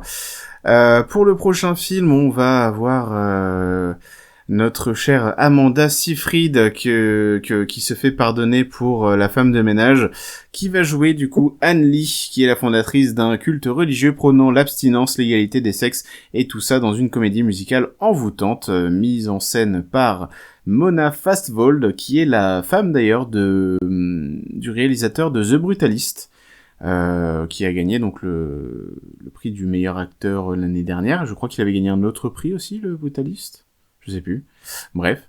Mimo et moi, on l'a vu, et on va vous en parler. Donc Ouais, il y a 3 Golden Globes hein, pour The Brutalist. 3 Golden Globes, parfait, merci beaucoup. Et du coup, donc on va vous parler du testament d'Anne Lee. Est-ce que tu veux commencer, ma chère Mimo? Je vais commencer. Donc moi, effectivement, ce film m'a beaucoup plu. Je l'ai trouvé très intense. Je l'ai trouvé très... Alors, attention, hein, il faut savoir du coup que c'est un film sur la fondatrice d'un culte religieux. Donc ça va beaucoup parler de religion dans le film. Si vous êtes réfractaire à la religion, ou que vous avez des croyances qui ne sont pas en accord avec ce qu'il y a dans le film, ça risque de ne pas vous plaire, sachez-le. Si vous n'aimez pas les comédies musicales, ça ne va pas vous plaire, sachez-le. Mais de mon côté, ça a été vraiment un gros coup de cœur. J'ai trouvé la mise en scène absolument incroyable, surtout dans les scènes musicales qui sont folles. Il y a une scène au début du film enfin dans le début du film, une scène musicale en plan séquence qui va de pièce en pièce dans une maison, et c'est incroyable. Les musiques sont envoûtantes, elles m'ont hanté. Et toi aussi, Mimo, tu vas pas me dire le contraire. Je sais très bien qu'il y en a une qui te hante particulièrement, parce que tu la mets à peu près tous les jours. Voilà. C'est la musique qui est dans le... C'est la musique qui est dans la bande-annonce. Elle revient plusieurs fois, cette musique, pendant le film. La BO, elle est disponible sur les plateformes musicales. Tout à fait. La construction de l'album, d'ailleurs, est très intéressante. Et la chanson, elle s'appelle Worship, pardon. Tout à fait. Cette chanson m'envoûte et ça rend dingue les gens. Mais je suis obsessed avec cette chanson. Il y a plusieurs chansons qui me restent en tête. Vraiment, c'est super bien orchestré, c'est super bien mis en scène, c'est très bien chorégraphié. Je pense à cette chanson quand ils sont en train de créer du coup leur nouveau camp. Il y a une maison où il y a encore les charpentes qui sont visibles et ils sont tous dedans à faire leur danse, et c'est sublime, c'est trop beau, c'est fou comme c'est beau. Alors moi, je trouve que oui, les chorégraphies étaient belles, c'était beau, mais contrairement à ce qu'on m'avait dit, ce que tu m'avais dit, moi, les chansons, elles m'ont pas marqué. À part Worship, j'ai pas adhéré du tout. Il faut savoir que ils s'appellent les Shakers et qui sont que trois seulement aux États-Unis. Actuellement, ouais, ils sont 3 aux États-Unis en même temps. Un culte qui prône l'abstinence forcément est amené à disparaître. Donc oui, les Shakers, qui est un mélange qui est un mélange de 2 mots. Donc c'est les Shaking Quakers, puisque leur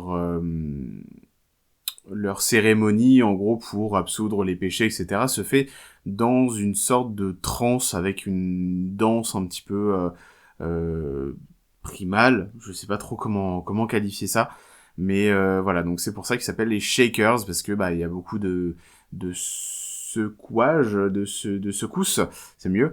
Il y a beaucoup de secousses du coup dans leur cérémonie. Et moi c'est ça en fait qui m'a beaucoup plu aussi, c'est qu'il y a une puissance. En fait, quand je dis que les chansons me hantent, c'est pas que je vais retenir une chanson en particulier et que du coup je vais avoir les paroles qui vont me rester en tête, etc. C'est vraiment l'ambiance, l'atmosphère qui en ressort, qui fait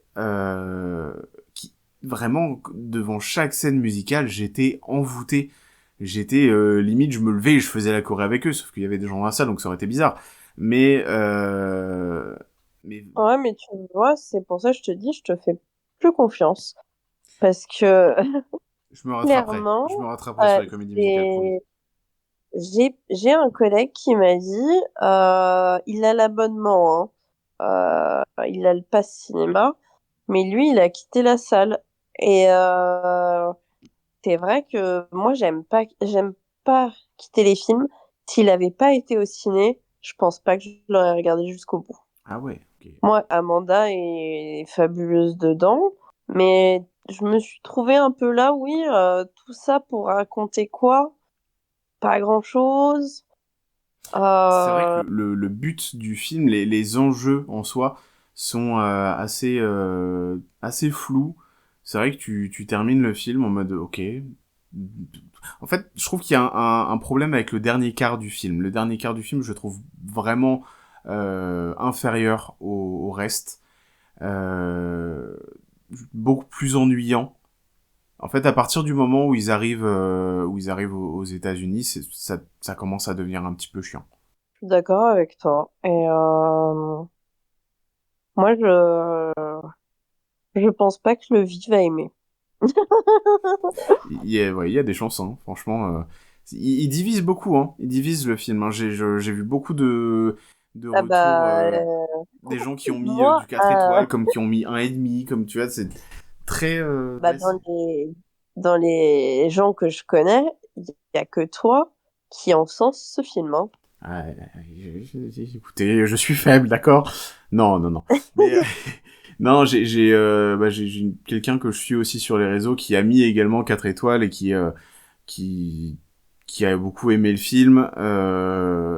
Et c'est vrai que je crois que c'est la seule personne que je suis qui a eu plus ou moins le même amour pour le film. Mais bon, écoutez, allez vous faire votre propre avis. Le Testament d'Alice est encore disponible dans les salles actuellement.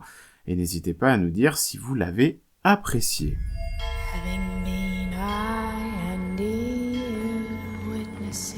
For those new here, who are unaccustomed to a woman preacher, come nearer to me.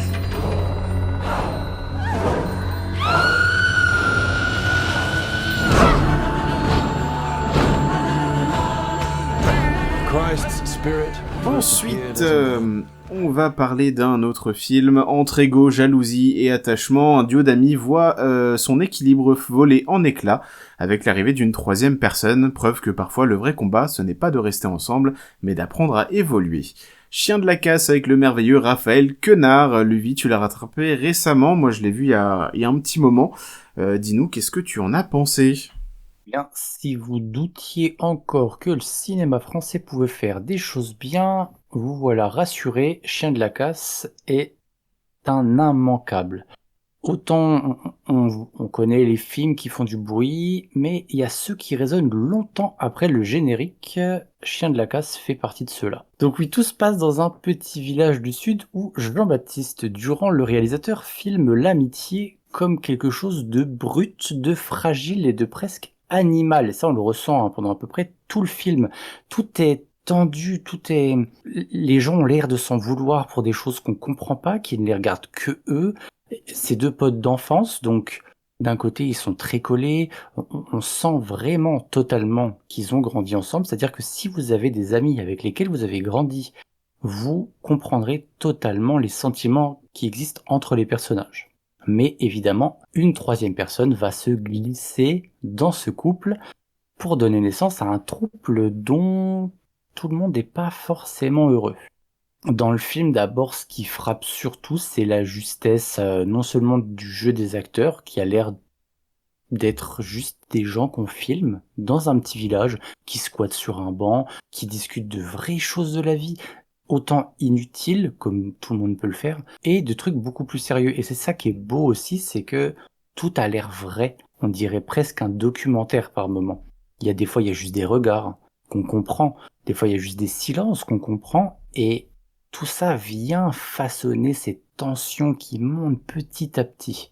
Les dialogues sonnent vrais, les corps parlent autant que les mots et chaque scène semble respirer de la poussière, la chaleur, les émotions. Tout est brut. Et là arrive une espèce de mélancolie vers la moitié du film, je dirais, quelque chose comme ça. Si vous avez vécu des étés où vous sentez que c'est la fin de l'été, vous allez voir à peu près de quoi je veux parler. Des espèces d'amitié où on n'est pas sûr qui vont continuer, des gens qu'on n'est pas sûr de revoir. On sait que quelque chose va se terminer, mais on ne sait pas ce qui va arriver après. C'est un peu ce qu'on ressent pendant tout ce film. On est content de ce qui se passe là, c'est très bien, le film est super, c'est joyeux, c'est drôle, c'est vivant, mais on sent bien que ça va partir en vrille et on a plutôt raison de le penser parce que ça part en vrille. Ok, merci beaucoup pour ça. C'est vrai que Chien de la casse, moi je l'ai pas vu immédiatement après sa sortie, je l'ai vu peut-être un an après, en 2024, et j'ai trouvé que c'était pour moi un des plus beaux films sur l'amitié que j'ai pu voir. C'est une amitié un peu douce amère, un peu qui va être brisée brisée entre guillemets par cette arrivée. Chamboulé, ouais. C'est ça, ouais, chamboulé, exactement, merci. Il y a vraiment cette peur d'être seul, cette quête pour trouver un petit peu sa place, Voilà, plein de trucs qui sont très en fait c'est des mots un petit peu modernes qui sont parfaitement retranscrits à l'écran. Anthony Bajon est incroyable, Raphaël Quenard c'est fou, mais regardez des films avec Raphaël Quenard est merveilleux. Je sais Non. chut, toi tu te chutes. Non, je Pour sais. revenir, Oui, vas-y. pour revenir à Anthony Bajon, je l'ai découvert dans le film d'horreur qui s'appelle Teddy. Oui. Je ne peux que vous recommander ce film qui va vous réconcilier avec le cinéma français d'horreur cette fois, Eh oui, tout à qui est fait. très très bon. Vraiment, je trouve cet acteur sous-coté. J'aimerais qu'il joue dans beaucoup plus de films. Il commence à avoir quelques bons films à son actif, Anthony Bajon, hein. Il est vraiment très très fort. Mais ouais, non, moi enfin, vous le savez, on en a déjà parlé, hein, mais moi c'est Raphaël Quenard. Regardez Yannick parce que Quentin Dupieux c'est incroyable. Yannick est dispo sur Arte, il me semble, hein, en ce moment. Trop bien. Vous pouvez aussi regarder Je verrai toujours vos visages. Il a un tout petit rôle dedans, mais je le trouve captivant. Il est incroyable dans ce film. Et puis je vais arrêter là sur Raphaël Quenard, sinon je vais en parler pendant des heures. On n'est pas là pour ça. Merci beaucoup, Lucie, pour ton retour. Est-ce que tu as un dernier mot à dire peut-être sur ce film? Non, je dirais que c'est un bon film si jamais vous avez peur d'être seul dans la vie de tous les jours, si vous avez l'impression que vous avez besoin des gens pour vivre, mais c'est aussi un magnifique film si vous avez des fois la sensation qu'un de vos meilleurs amis, pardon, je la refais. Vas-y. Si vous avez l'impression que un de vos meilleurs amis est plus un frère qu'un ami, ça va vous parler. Nirale, c'est moi, on se connaît depuis longtemps. Enfin, on était en 6e ensemble, après on s'est plus lâché. Dans un village comme ça, si t'as pas de thunes, t'as pas de meuf, t'as pas de problème. T'as pas de problème, t'as pas de vie.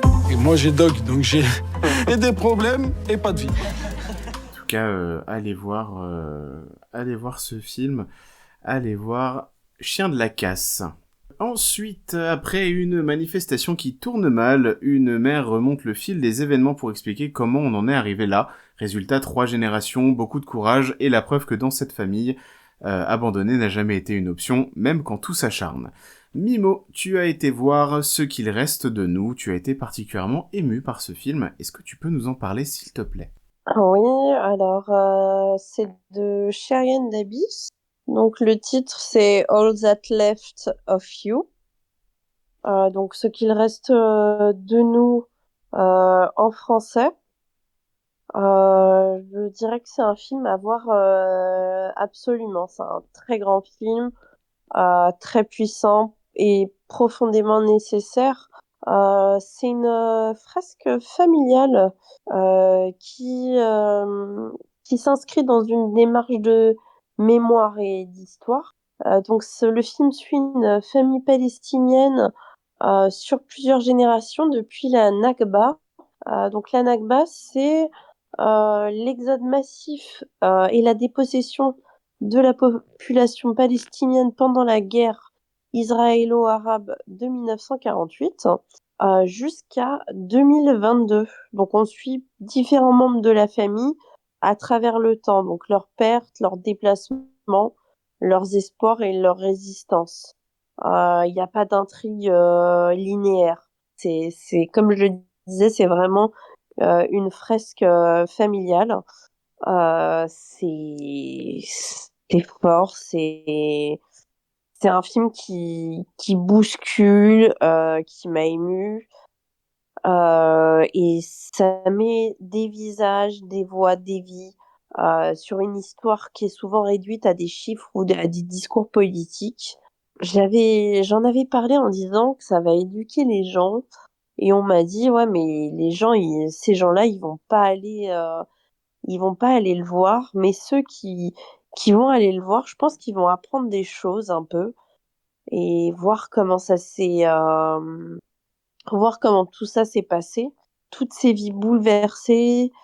Et il y a cette idée qui revient pas mal en ce moment, dont on parle pas mal en psychologie. Euh, c'est la mémoire et les traumas transmis de génération en génération. Et ça se transmet aux enfants, aux petits-enfants. Même ceux qui n'ont pas vécu les événements en héritent. Et ça parle pas que de souffrance, ce film. Ça parle d'amour, de solidarité. Je vous dirai pas à quel moment pour la solidarité. Il montre en fait ce qu'il reste justement, c'est-à-dire les liens humains. Je le trouve très important et je trouve que ça montre la complexité, ça donne une place centrale à la mémoire et à l'identité.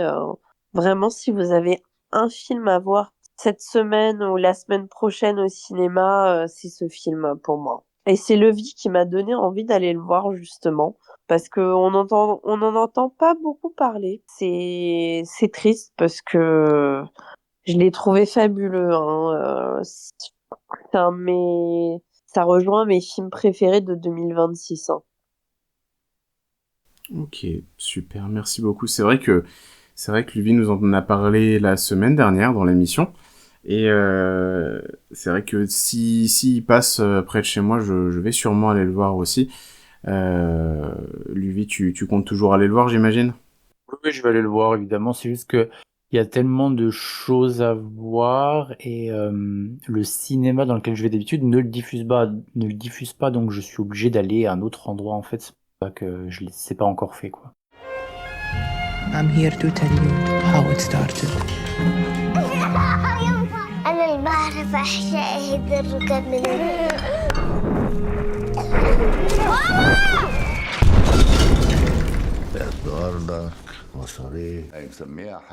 Très bien, très bien. Merci beaucoup Mimo pour ton retour. N'hésitez pas également à nous dire si vous avez vu ce film ou s'il vous intéresse. Et on va passer au dernier film dont on va parler dans l'émission d'aujourd'hui. Projet Dernière Chance qui sort aujourd'hui quand vous écoutez du coup ce podcast en salle. C'est l'histoire d'un professeur qui se réveille seul dans l'espace avec une mémoire défaillante et avec l'aide de Rocky, ils vont essayer de sauver le monde en guérissant le soleil.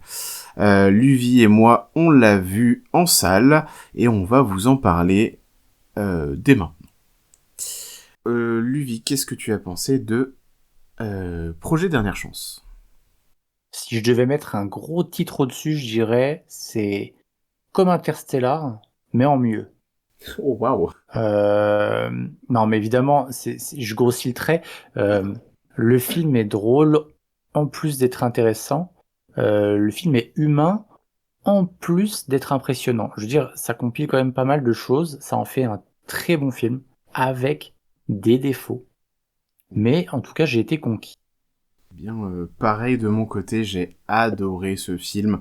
Je compte retourner le voir d'ailleurs cette semaine puisque je l'ai vu mercredi dernier. Il m'a ému, il m'a fait rire, il m'en a foutu plein les yeux. Il a effectivement quelques défauts. J'ai été tellement subjugué par ce film que vraiment j'ai mis peut-être 2 jours à vraiment redescendre et pouvoir mettre des mots sur ce que je pensais, parce que ouais, ça faisait longtemps qu'un film m'avait pas touché à ce point. Voilà, pour pas trop en dire, parce que Mimo l'a pas vu, vous non plus certainement si vous écoutez l'émission, puisqu'il sort aujourd'hui, donc ce mercredi. Mais voilà, c'était vraiment très très bien. Qu'est-ce que tu as trouvé d'un petit peu plus faible dans ce film, Luvi ? Alors, je dirais que mon plus gros problème avec le film, ça reste les enjeux qui sont trop abstraits pour moi. Je trouve qu'on parle beaucoup d'un sujet dont je vais pas spoiler, mais qu'on voit jamais assez ce sujet à l'œuvre. Pas trop en dévoiler évidemment. Je vais dire que ça, je pense que ça fait partie des choses où j'aurais préféré voir plutôt que un des personnages me raconte. Voilà, oui, d'accord, je vois ce que tu veux dire, donc on en parlait plus tôt dans la journée, d'ailleurs, le show Don't Tell. Je vois de quoi tu veux parler, effectivement, on va pas en dire plus que ça. Ce que j'ai beaucoup aimé dans ce film, déjà, il faut savoir que Lord et Miller, donc c'est les 2 réalisateurs du film, qui sont derrière beaucoup de films que vous connaissez certainement, Tempête de boulettes géantes, qui sont derrière Lego Movie, qui ont écrit les films Into the Spider-Verse, donc les films d'animation Sony de Spider-Man. Je les adore, ils ont un rythme, ils ont cette capacité de traiter l'infiniment grand avec l'infiniment petit, de mettre en contraste l'infiniment vaste et l'infiniment restreint. En fait, c'est un truc que j'ai beaucoup aimé dans la mise en scène. Toute la relation entre Rocky et Grace, qui est vraiment géniale, sans trop en dire non plus. Mais voilà, j'ai vraiment très gros coup de cœur. Il a rejoint mes films préférés de 2026. Je suis entièrement d'accord. Il y a cette espèce de relation qui est ultra bien construite entre ces deux personnages. Ça m'a fait beaucoup penser à Spaceman. Je sais pas si quelqu'un a déjà vu ce film avec Adam Sandler. Je vais pas spoiler avec qui il tisse un lien, mais allez le voir, ça vaut le coup. Ouais. Et pour mes potos fans de VF, c'est Emmanuel Curtil qui fait la voix de Rocky, et il est incroyable dans ce rôle. Je le trouve vraiment trop touchant, trop attachant.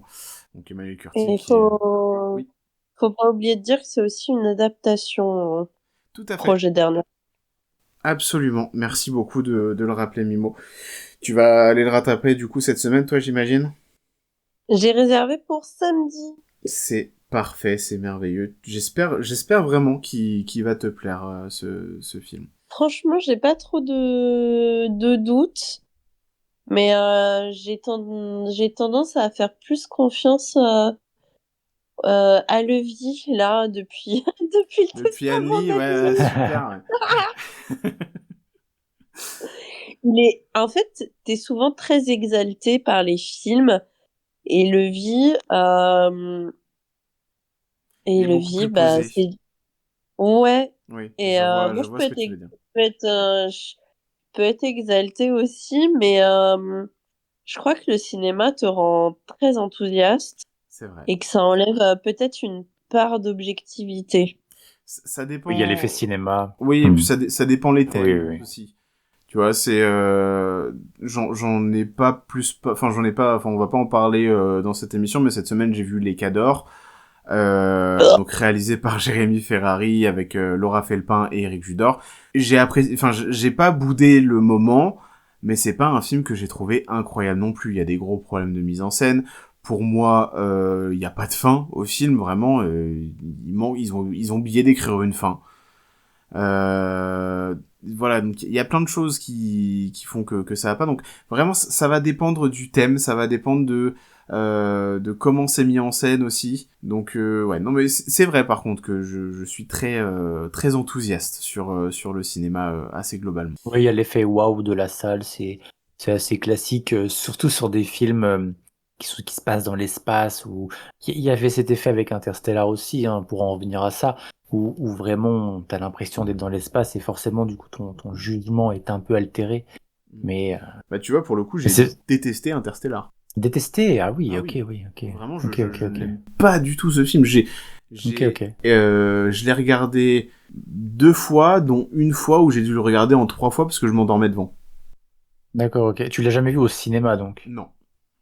Ok, d'accord. Et bah tu vois, moi je pense que c'est le genre de film qui ne fonctionne qu'au cinéma. D'accord. C'est le genre de film qui a besoin d'être plus grand que toi. Tu vois ce que je veux dire? Oui, d'accord, ouais, je vois ce que tu veux dire. Si tu le mates sur un petit écran, tu ne peux pas être dans l'espace. Ça ne marche pas. Oui.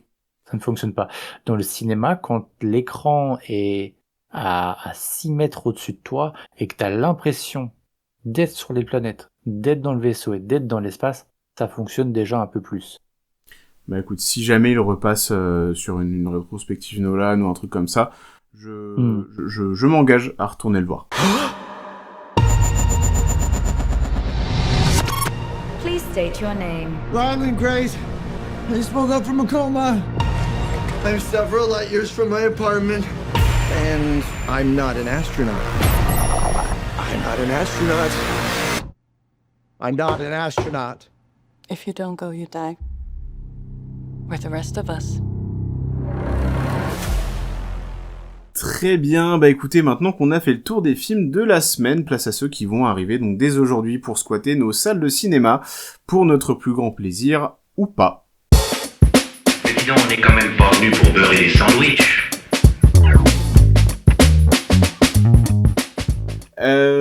Pour les films de cette semaine, qu'est-ce qui vous fait envie, tiens? Alors moi, j'ai aucune honte de dire que je vais aller voir Police Flash 80 de Jean-Baptiste Sorel avec François Damiens. Absolument, je vais aussi aller le voir sans aucun plaisir caché, et je vais le voir demain, voilà, sachez-le. Enfin, bon, du coup, aujourd'hui pour vous qui voyez l'émission, mais voilà, dès la sortie, j'y... Du coup, il va avoir projet Dernière Chance pour moi. Ouais. Il y a Les Rayons et les Ombres qui va sortir également. Film de 3h19. On aura l'occasion de revenir sur les gens qui parlent de la longueur des films actuels. Oui, on va en parler la semaine prochaine de ça, je pense. Épisode, mais ils ont oublié de voir d'autres films avant, évidemment. Donc ça se passe pendant la Seconde Guerre mondiale, donc c'est une histoire vraie, au cœur de la collaboration. Et j'avoue que moi j'ai plus envie de rattraper des films qui sont déjà à l'affiche, notamment Le Crime du troisième étage et Orphelin. Oui, Crime du troisième étage que j'ai eu l'occasion de voir, que j'ai beaucoup apprécié aussi, qui était vraiment, vraiment très sympathique. Je vous le recommande, il est vraiment, vraiment sympa. Luvi, qu'est-ce que tu attends cette semaine? Absolument. Allez voir La Guerre des Prix. Ah oui. Je suis pas tentée du tout par ce film. J'avoue que j'ai vu la bande-annonce et je me suis dit, un film sur le lobby des produits laitiers. Exactement. Vous savez ce que je pense des bandes annonces. Je m'en fous des bandes annonces. Ouais. Moi, ce que je vois, c'est Olivier Gourmet. Olivier Gourmet, c'est Ceux qui travaillent. Film incroyable, sorti en 2018. Allez le voir, c'est pas une question. Mais c'est aussi daguerreotype. Donc, Olivier Gourmet a joué pour Kiyoshi Kurosawa. Moi, j'ai toute ma confiance dans Olivier Gourmet. S'il joue dans La Guerre des Prix, je vais voir La Guerre des Prix. Deuxième argument, c'est le premier film d'Anthony Deschaux. C'est son premier film. Je veux lui donner la chance de me vendre son film. Donc je vais aller le voir. Ne serait-ce évidemment que pour ça. Le sujet m'a un peu hypé. J'avoue que ça me fait un peu rire d'imaginer un thriller autour des négociations de prix entre les supermarchés et les producteurs. Je trouve que c'est une bonne chose d'avoir un petit peu mis le drame social de côté pour passer au thriller. Ça m'a un petit peu motivé. Moi, je suis pas super convaincue par Anna Girardot, hein. C'est aussi ça qui me bloque, et comme j'ai dit, il y a plein de films où j'attends que vous alliez le voir pour me dire que je suis passée à côté. C'est vrai qu'on avait parlé de la bande-annonce de La Maison des Femmes, qui était tout sauf convaincante. Et comme tu l'as dit, Levi, le film était plutôt bien. Donc faut pas forcément se fier à la bande-annonce. Mais au-delà de la bande-annonce, le sujet, Anna Girardot, non. Ok. Et de mon côté, moi, ce que j'attends, c'est Police Flash 80 également, Les Rayons et les Ombres, et je pense aussi aller voir Le Sifflet, qui est un film d'horreur.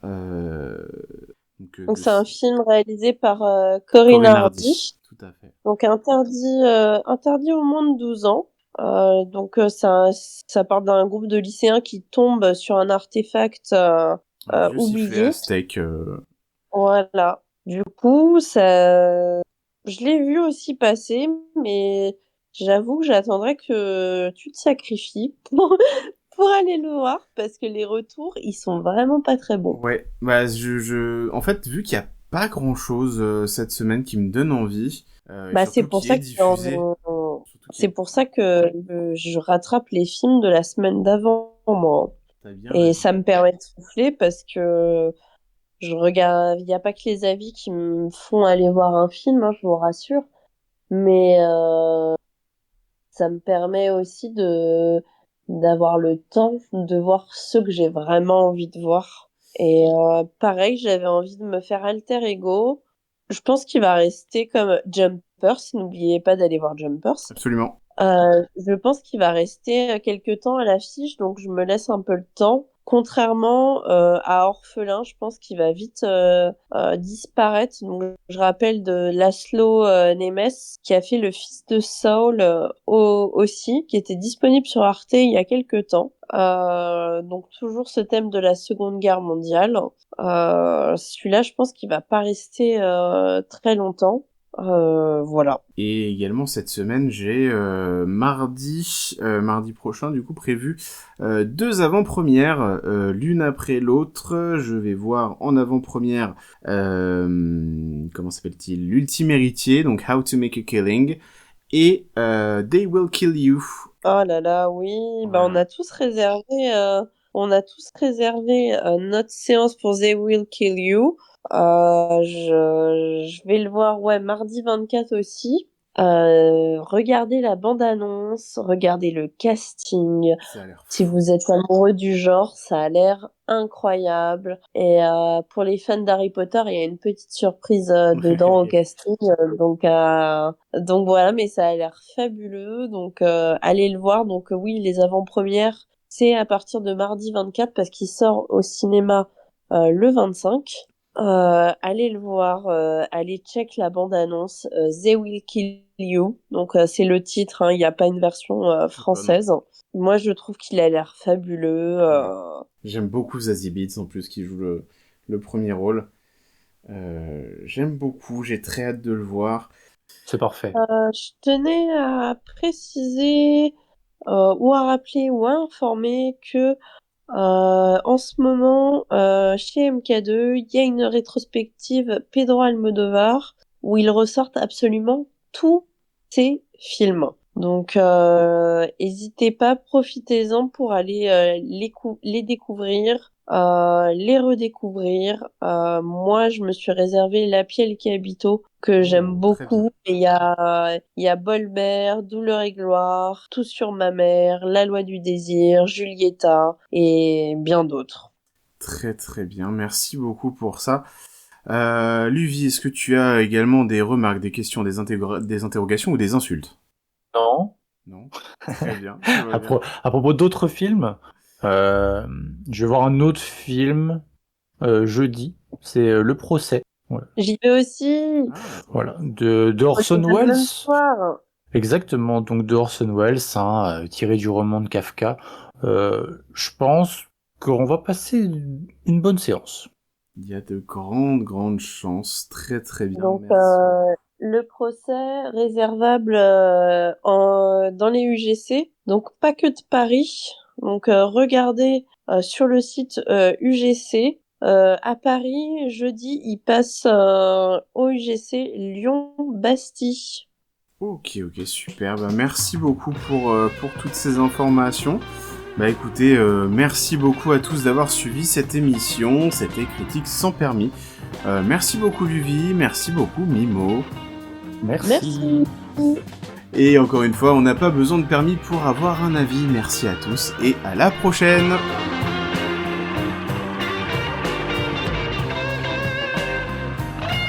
Là, je n'en peux plus. Je suis en bout du rouleau. J'ai envie de rentrer, me foutre ma savate et terminer mon soir.